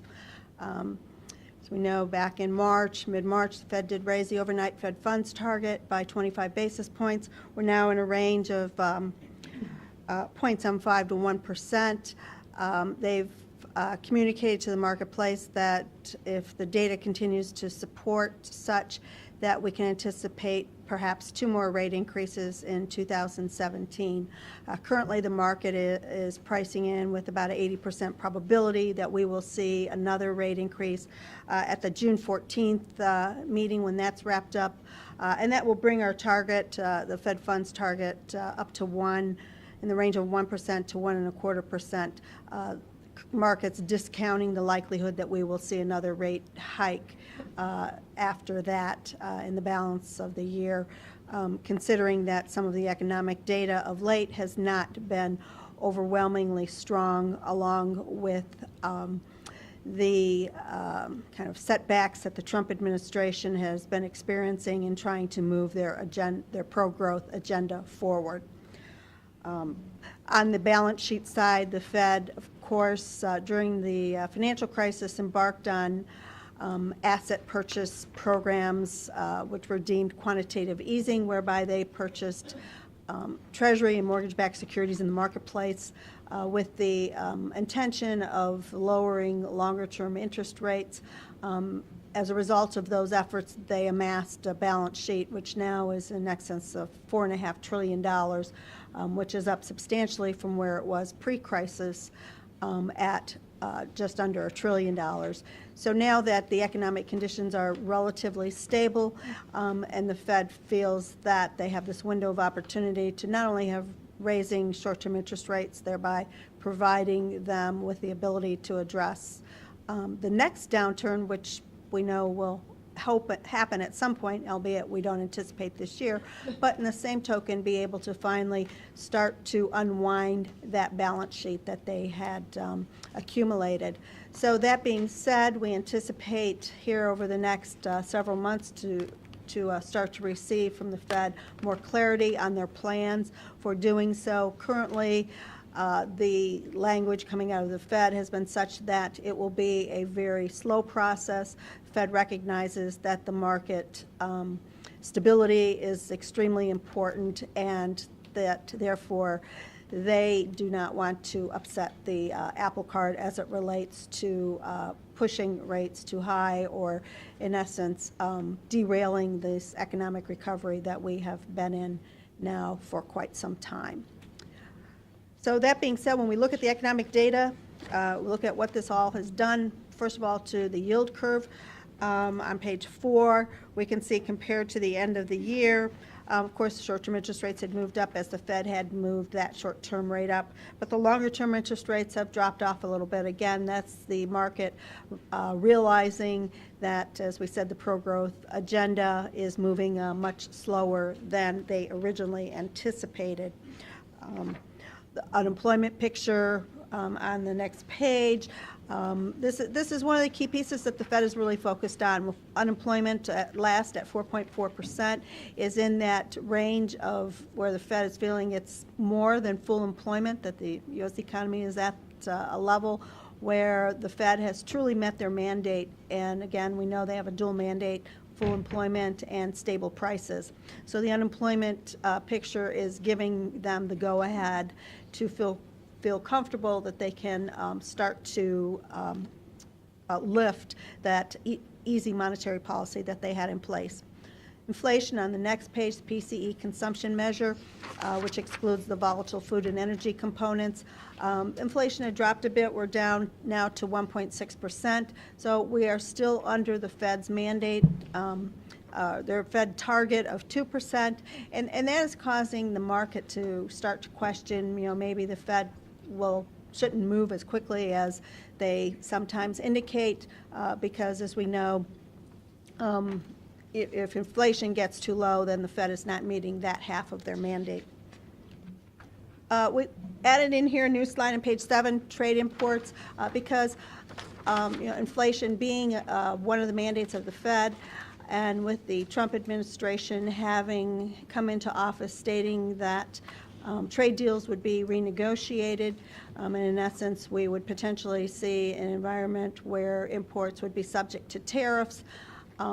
We dived into really where are the imports coming from and what is being imported the most in the U.S. And as we can see here, there's a common theme related to the auto industry. So when we think in terms of what potential trade renegotiations will have impact on inflation, as we look at where the imports come from, we would suspect that if he is successful, that the inflation will be more concentrated in the auto industry. Inflation outlook is where we're looking ahead at what the market is telling us their expectations are for inflation over the next 5 years. And this is a market measure based on Treasury yields, and we can see that the inflation expectations over the next 5 years are still under the Fed's 2% target limit and actually have dropped off from where they were earlier this year. And again, much of that is a recognition of the slowness in moving forward on the pro-growth policies. The other piece, too, is the interest rate outlook on page 9. Again, this is a market measure where we are looking at what the market is anticipating where that overnight Fed funds target will be at certain points in time.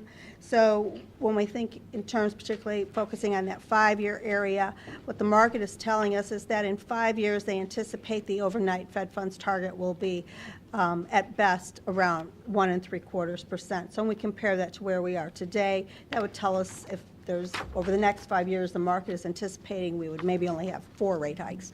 If we have another one this year, that doesn't leave too many more to be had over the long term here.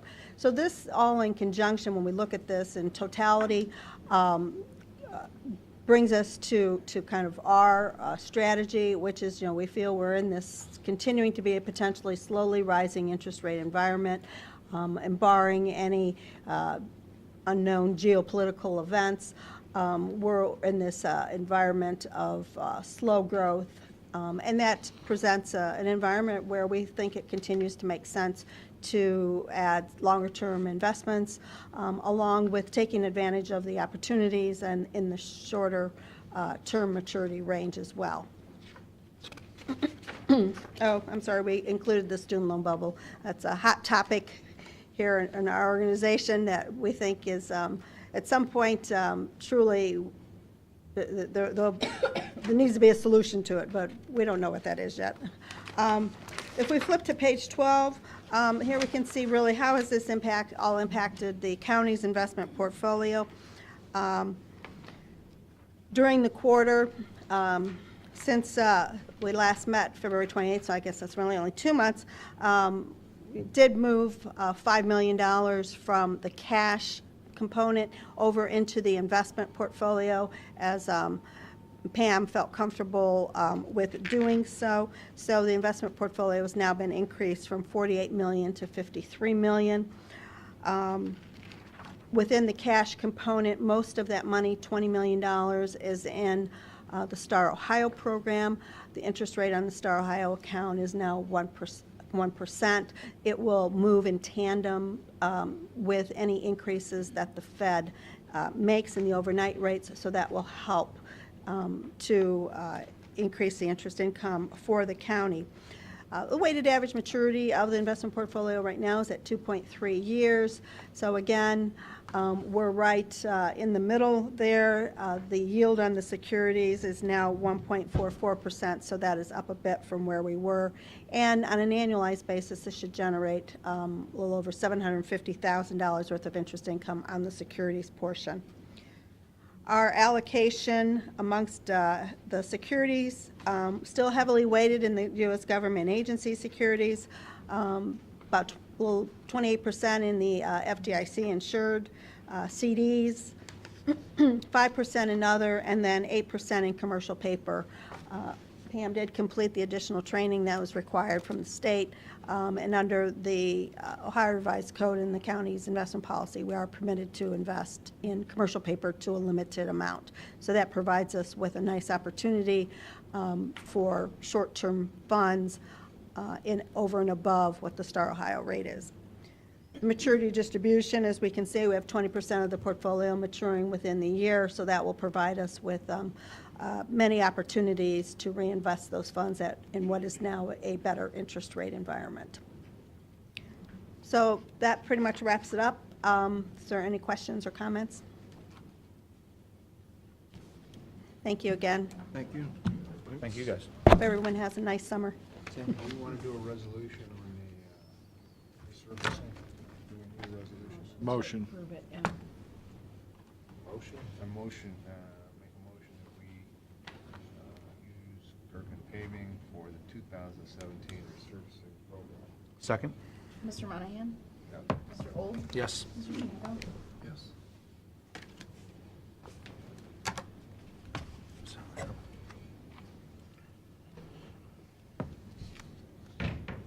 They may need to take a break. No, I guess not. Okay. Mr. Shade?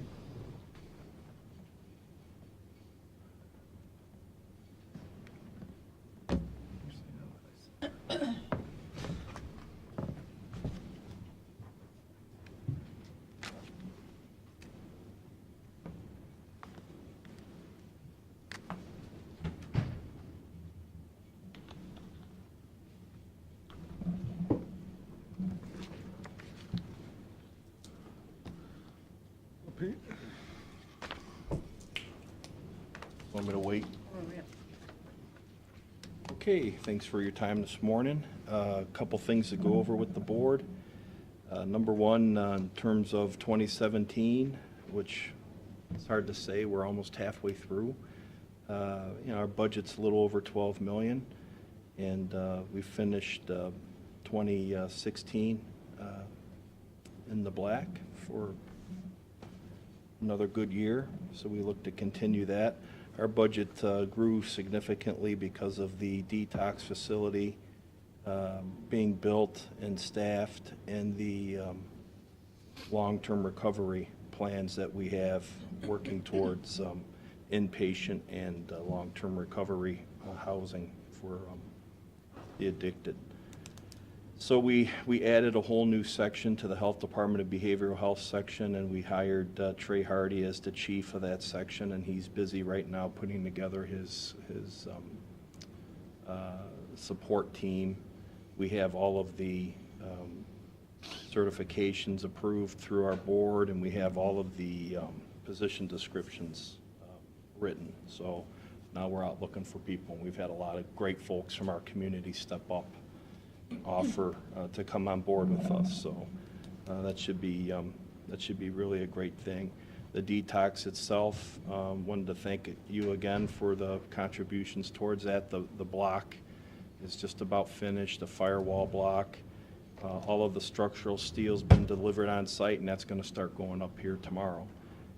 Finishing up some utility work, which has really been a lot more work than everybody ever thought it would be because of the mishmash that existed on that facility when it was Vulcan. So that's all being fixed. So the other thing. When we sold you that was as is, you understand? Yeah. I'm not coming back and saying anything. The Narcan issue is still rearing its ugly head in terms of a lot of folks are against it. They have a different opinion of the addicted. Meanwhile, we have several hundred people who have been saved because of the Narcan. And, I think the sheriff says it best. We have the jaws of life in a car to open up a car that a teenage kid might have hit a pole.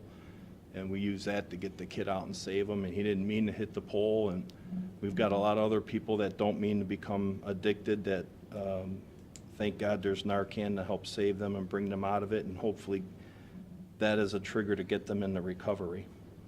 So just to give you just a quick number, in the last 14 months, we've had 755 people present to the 4 area hospitals with overdose, coding symptomology. So those are bona fide overdoses. Now, a couple of them weren't opioid related. Some of them were related to sleeping pill abuse or whatever, but still, that's a startling number.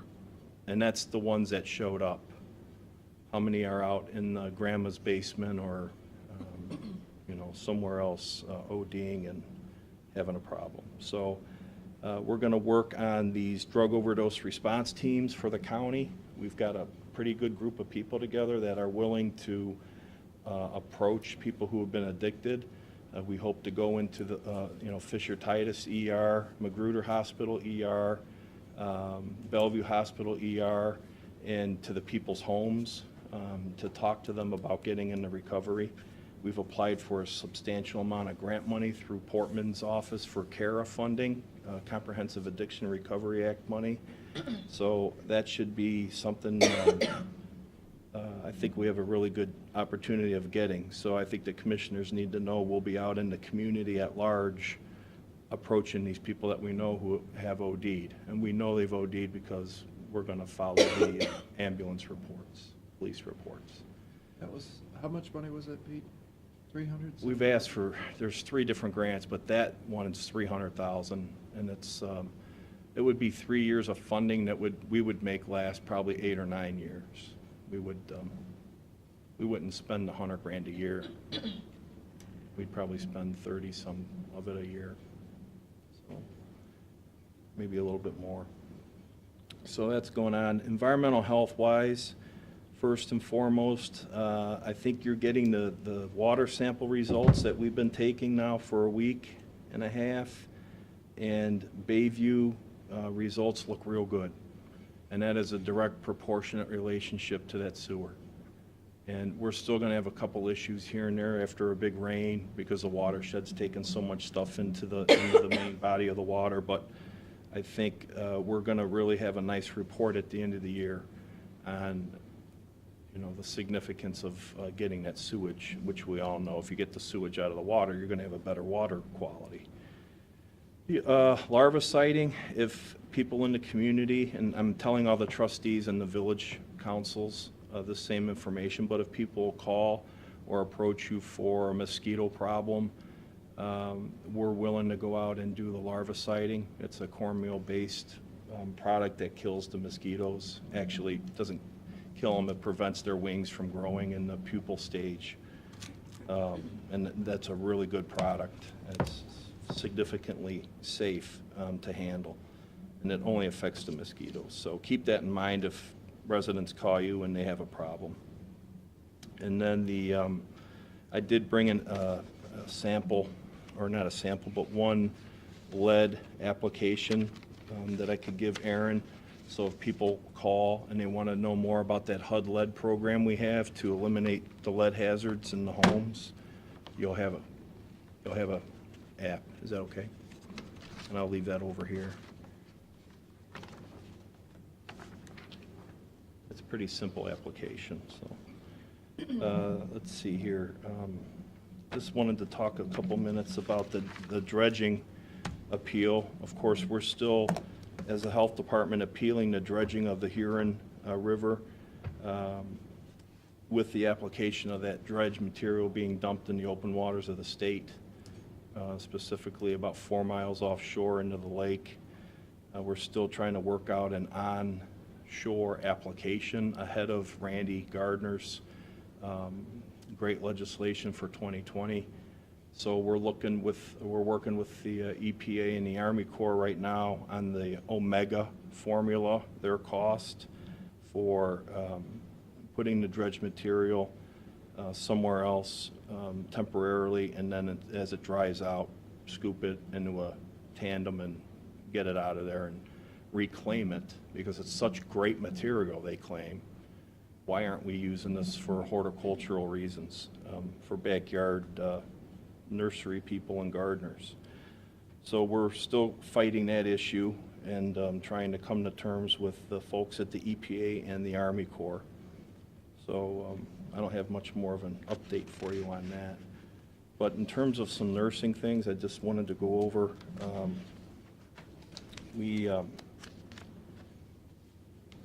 Lose my place here.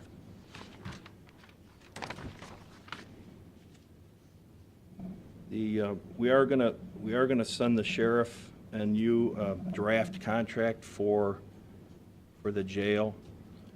That is gonna be unlike any contract anyone has ever seen, not only in terms of cost, but in terms of the things that are in it, in terms of the, some bar charts, some histograms, some case in points. It's going to be, we have to get more comprehensive in what we're doing at the jail. And I want to have plenty of time to sit down and talk about, okay, here's the best case scenario for a jail contract. Here's what we could all live with. Where are we going to be? What can we settle on? What could be the middle of the road? But I wanted to let you know, last year the nurses did 8,000 assessments at the jail of inmates that come in. And sometimes we're averaging, right now I think about 22 assessments, 17 to 22 a day. And you know, those could take a half hour to an hour and to do them right. And you know, everything that is involved in those assessments is pretty comprehensive. 75 to 80% of those folks will go through some kind of withdrawal at the jail. And we need to really talk about the right kind of service for them, for risk reduction for everybody. And we really have to highlight what we're doing with the pregnant females that may or may not know that they're pregnant upon entry into the jail. So we're doing a lot of that right now, but I want to make it a little more formal. And again, it's all based on risk. So I think we need to have a conversation about that openly. The Narcan, again, if people need a Narcan kit, they can contact us. We'll train anybody. It takes 10 or 15 minutes to learn how to really use it. Not a bad idea to have it on your person or carry it with you. So dental clinic, we did expand the dental clinic. We added a 5th chair, and we're using the mobile unit now. That's been outfitted for dental. We're parked out at Townsend School twice a week, and we're going to be in a lot of other school districts offering dental screenings and limited dental services in those schools. And we're going to be going to Kelly's Island with the mobile vehicle twice a month as well, to kind of fill the gap of some unmet needs up there. The Federally Qualified Health Center, we were initially funded for 2 years, if you recall. And last November, I had to do what's called the strategic area competition, which is essentially reapplying for everything. And we were notified 2 days ago that we have received funding for the next 3 years, not at $650,000 a year, which is what our stipend is, but at $1,034,000. So we're pretty happy with that. So that's guaranteed for the next 3 years. And that's based on the 20,000 people that are coming in every year, 100 a day for either dental, behavioral health, or primary care. So we're pleased with that. Did all the FQHCs get reapproved? I don't know, because we're all on different schedules with the feds. Yeah, I didn't even look. Let's see. So just got a ton of grants out there. I'm not going to go into each one of those, but we've got grants now. We're bringing in pack and plays for ladies who are pregnant that don't know what they're going to do with the baby, where they're going to house the baby. Do they have a nursery? Is the baby going to sleep in their bed? So these assessments with the pregnant ladies are really important, and we're trying to give them the tools they need to prevent infant mortality. And it seems like we're making a dent in that area. A lot of education's been occurring with everybody. You know, it's sad to say, I think about 38% of our pregnant moms are addicted, and that just adds to the cycle of issues that we have with morbidity and mortality in our community. So, just a couple more quick things. I did bring in for the hallway or whatever, just a card for the FQHC that explains the services if people are looking for a medical home. And then the Erie County Chooses Healthy Living is our community health improvement plan. And we had this, we've been working on this for a few years. We've got a lot of great partners, and I don't understand why these folks keep coming back to these meetings, because they're kind of boring, but they're really engaged. And these are people all around Erie County that keep coming to this 2 or 3 hour meeting once every 2 weeks. It's really awesome. But you could see who's involved in this community health improvement plan. And we report on this data back to the state and the federal government. And we're really starting to win the battle in a lot of areas in here. Our kids are doing a great job with a lot of choices they're making. I've commissioned another community health assessment to begin for this fall. So that cyclical amount of data that comes in is now, we can now trend it over the last 16 years. So we know we're getting better in certain areas. So I wanted to leave some of these for you guys. And I think that's about it. I could keep talking, but I think I got to cut it off here. No? Stop out and see the detox, see what you help pay for, and we'll go from there. Thank you. Thanks. I'm sure we'll be talking. Yep, thanks. So did you come up with any various issues yet? No. Nothing? No. Is there any questions from the audience members? Yes, sir. I have a couple comments, if I can. Sure. You got another speech to read? I do. I just want to reiterate, as expected, Cedar Fair shows a beautiful facility and totally support indoor sports. Certainly something that I think can help the economy. But as you consider that additional tax, I urge you to help the hoteliers, because the way they're handling bookings is not fair and cannot continue with a publicly funded facility.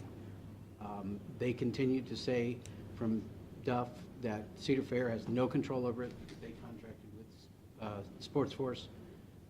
Sports Force says they have no control over it because they contracted traveling teams. So everybody says we can't help, but we've given all the power to traveling teams to select which facility gets hotel rooms. And that's just not fair. Have you guys, you sent me that email, but you didn't include the application. It's just an Excel spreadsheet that shows, I sent it to you wanna see later. it. Yeah, I sent it to And you then, this morning. You know, a couple comments that you made about the 12% and the free breakfast and shuttle ride, that's all optional. I did Right. check on, you don't have to do that.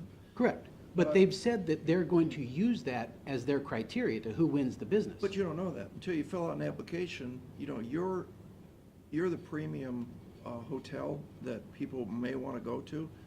But my understanding is you guys never even filled out the application. So you're saying here today. Do that. Huh? Who told you that? Sports Force. Have you filled out an application? We submitted for, I think, 3 of those 8 tournaments. When was that? I don't know when the submission was, but Did you get any of the tournaments? I don't think they've selected it yet. They didn't even. How do you give know it- you're not going to get selected? We don't. We know who has control, and But I would think you'd be in the best position because maybe some people who have that much money, so you can bid whatever you want. You don't have to bid 12%. You're going to pay the 10%. You can bid whatever you want. And like they said, well, there's a Kalahari Cup going on right now. And I was told that if you're going to play in the Kalahari Cup, you have to stay at the Kalahari. on that tournament that we started 7 years ago, Yeah. Is that true? That's our tournament. But it's being held at Sports Source. Bay Area Soccer, who we partner with, is holding the games there. Right. But we're still in contract with Bay Area Soccer, not Sports Force traveling teams or. Well, why don't you open it up so that the Sartinos can have rooms at that tournament? There are others that benefit from the Kalahari Cup that's been going on for 7 years. That predates anything with Sports Force or a publicly funded facility. Is that true, though, that if you play in that tournament, the kid can't play unless he stays at the Kalahari? At the tournament that we started 7 years ago, yes, which has really nothing to do with the new facility. Well, that's you're publicly playing it funded. at the Sports Force Park. It's the same. What if Cedar Point put on a tournament and said, well, I have to stay at Cedar Point? You'd be saying, well, that's not fair. Current facility rules to a tournament that started 7 years ago. We didn't have a publicly funded facility 7 years ago. Well, why don't you open it up so that everybody can enjoy it? Let the other guys have a shot. That agreement, whatever, I don't know how many more years we're under contract with Bay Area Soccer, not Sports Force, not traveling teams, not Cedar Yeah, Point. they're more than happy to open it up to other rooms, but they're saying that Kalahari says you gotta stay here. But I built that tournament starting 7 years ago with Bay Area Soccer. Well, they have this run, this, whatever that run that they do at Cedar Point, that brings in a lot of rooms, right? Larry shared that with us. And those runners can stay at any hotel they want to. What if Cedar Point came back and said, okay, in order to run in this thing, you have to stay at Cedar Point. Everybody else is out. You'd be saying, well, that's not fair. And I would agree with that. I think what they're trying to do is their challenge, as Duff stated today, they've got to figure out a block of rooms for every one of those tournaments. And those blocks of rooms have to be varying price levels. I mean, I could understand that. One player wants, a $69 room. Another player may want the Kalahari at $369. I don't think, at least I've not been shown where one hotel has been favored over another. The hotels that are participating today, they're very happy. They got no complaints. Right, but They love the that's the additional summer rooms. season, Huh? Commissioner. That's the summer season. They changed the rules for the fall season, and not every team that's bidding and putting in rooms is going to be able to sell the rooms. Traveling teams will But you choose. don't know that because They've they told haven't us even. that. Yes, they have. It's on the solicitation. But you You didn't- bid, instead of being listed, if you have rooms available, you will now bid, and traveling teams will decide which 3 or 4 hotels for each tournament will win that bid and be able to be booked. Agreed. And that Because- is unfair. No, it's not, because the folks that need a hotel room in July, when you don't have any hotel rooms, still need to come here. For our facility to be successful, we have to have blocks of rooms in July, correct? Sure. There's no way around that. So if the Kalahari doesn't say, we're gonna put rooms in July, but yeah, we'll take the rooms in October, is that fair to the people that are trying to do the booking? What if somebody wants to come to the Kalahari in July and you didn't put any rooms in? That's all they're trying to even this out. Then they pay the fine or the fee to stay outside traveling teams. There's a. Who would pay that? The teams, player? The teams. They don't want to. But we have plenty of them calling us, asking us if they can stay with us instead of where they're, the teams that are listed there. You can do that. It's a free country. That player can pay the fine and go stay at the Kalahari. That's their choice. But as traveling teams goes into the fall, it's not fair because they're selecting and they're saying that at their will, they can choose where the teams stay without Because- allowing certain hotels. Right, because a they're chance. trying to say that if, just like in any business, you take care of me in the summer, when I need you, I'll help you out in the fall. That's fair. That's how I do that with my lumber supplier. My lumber supplier takes care of me when they're busy or in the down times in a recession. When the good times are there, I remember in the back of my mind that he took care of me. And I might lean towards that guy. I don't think they're precluding you from putting your rooms in at all. No, we put our rooms in, they're just not gonna let them be available to the rooms if they so choose. You don't know that, though. Why can't the public decide? Why can't they do it the way they've been doing it and just list everybody and let the teams decide? Because what if there's no rooms available in July when you guys all book the rooms up because of Cedar Point? Then what do they do? The Close only- the facility down?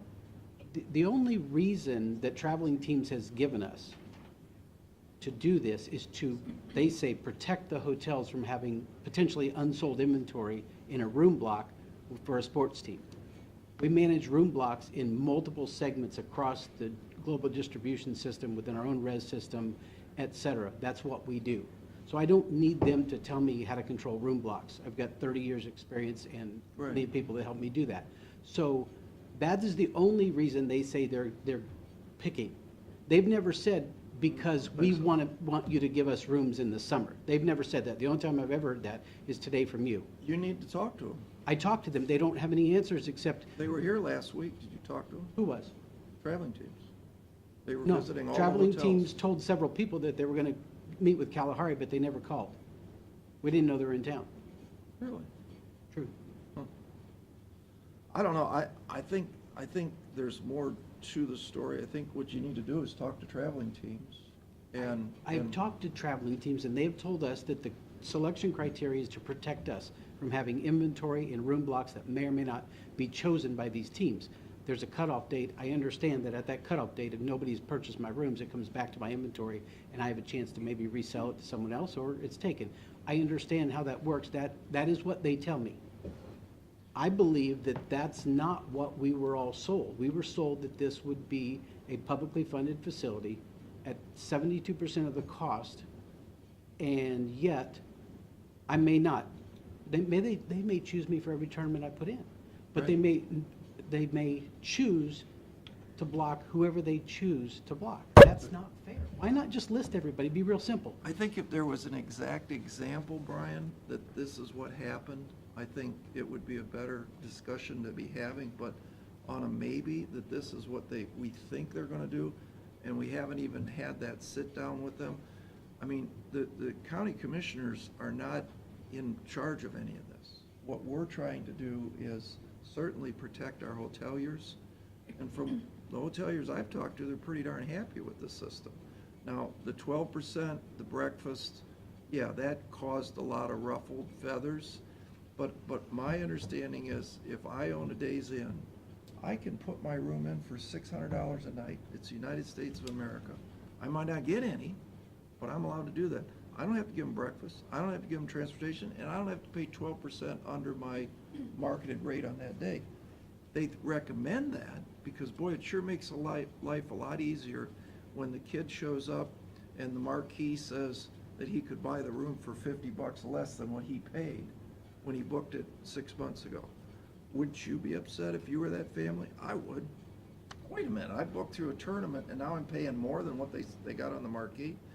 But I think the plus for a lot of the hotels that don't have a water park is I would take my chance, if I owned a lot of rooms, I'd take my chances with, it might rain on Saturday and Sunday.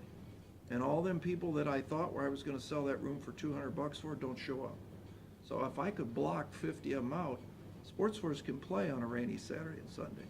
I'd take the chance and I'd book the rooms. But again, I gotta have rooms in July. I get that. If we don't have rooms in July, we're not open. So I think what they're trying to do, is the system worked out perfectly? Absolutely not. And I think Mr. Melky said today, it needs some more work. Reach out to Duff Melky. That's who is our leases with. You need to talk to Duff. I've talked to Duff, and he says they can't, he literally said to the lessee group, we can't control that because Sports Force is who we leased the facility to. Right, We that's just true. leased it to them, it's all theirs, we can't control what they do. I say that's, can't be true.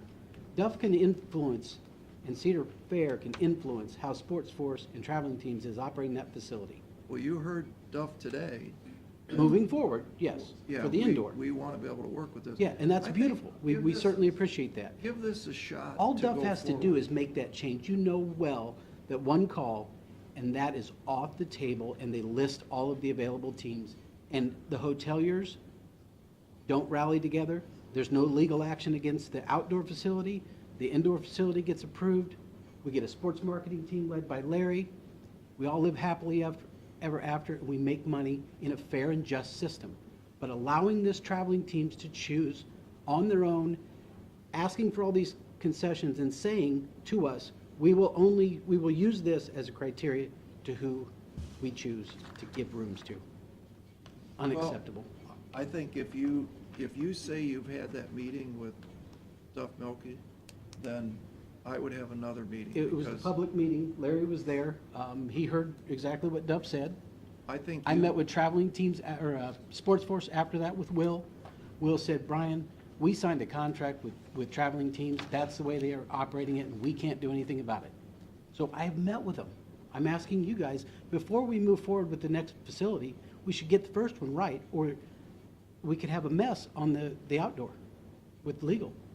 Yeah, I think, I'm hopeful that your guess that these folks are not going to be included is wrong, but I don't know that.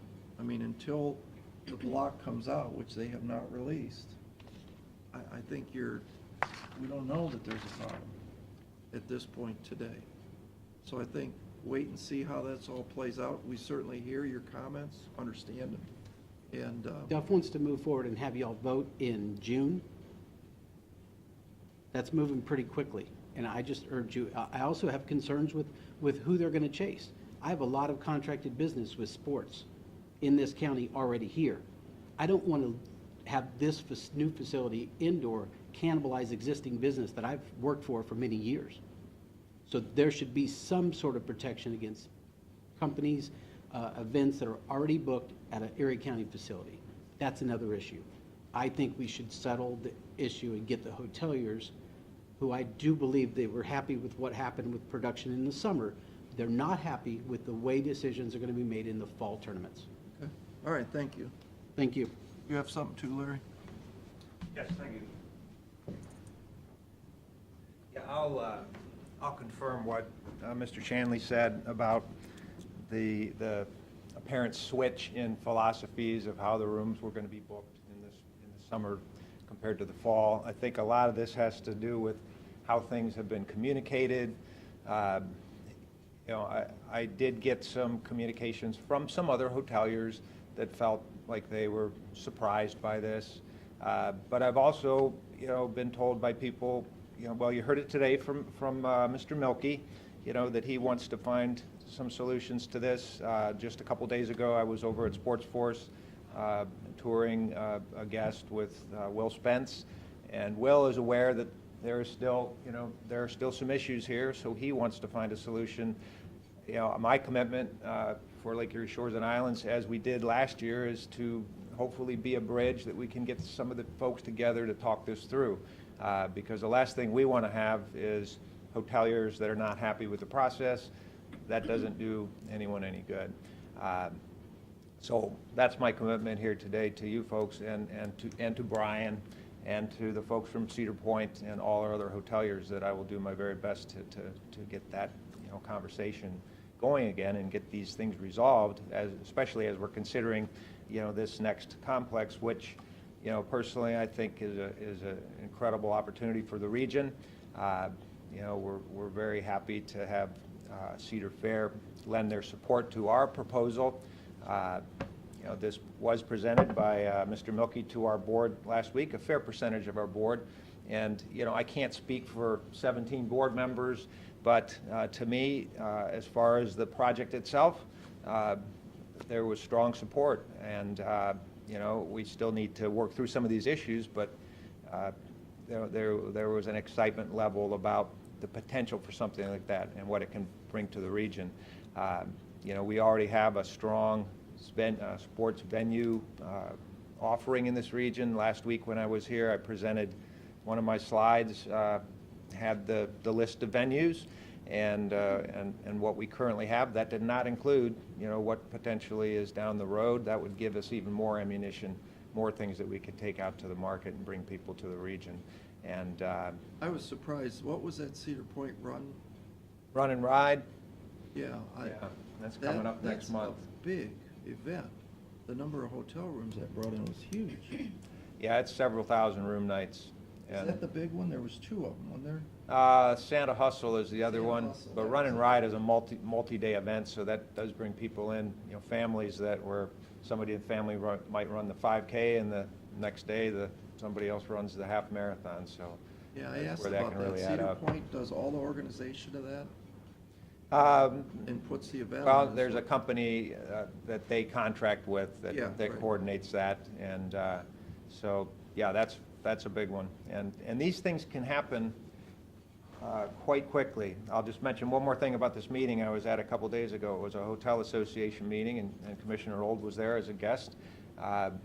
But you weren't there toward the end when a gentleman that was at the meeting, after I had given a little presentation, included, our sports, venues and America Sports and Family Fun Capital as a new moniker.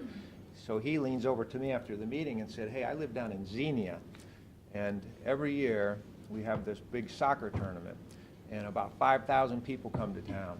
And what I hear from most of them after they're done playing is, there's nothing to do around here. What are we going to do around here?"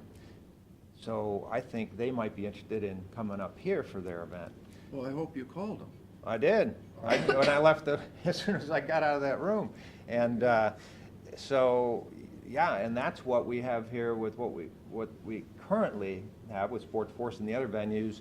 You add an indoor facility onto it, that just opens the door wider for the potential to increase economic development, all that visitation. So maybe we'll see some people from Southwest Ohio coming up here, next year for their tournament, because they certainly will have something to do when they're done with their tournament. Well, Larry, I appreciate your offer to broker the Brian's concerns with travel teams and Sports Force and Cedar Fair. And, I think that all it's going to take is, get the interesting parties around a table once again.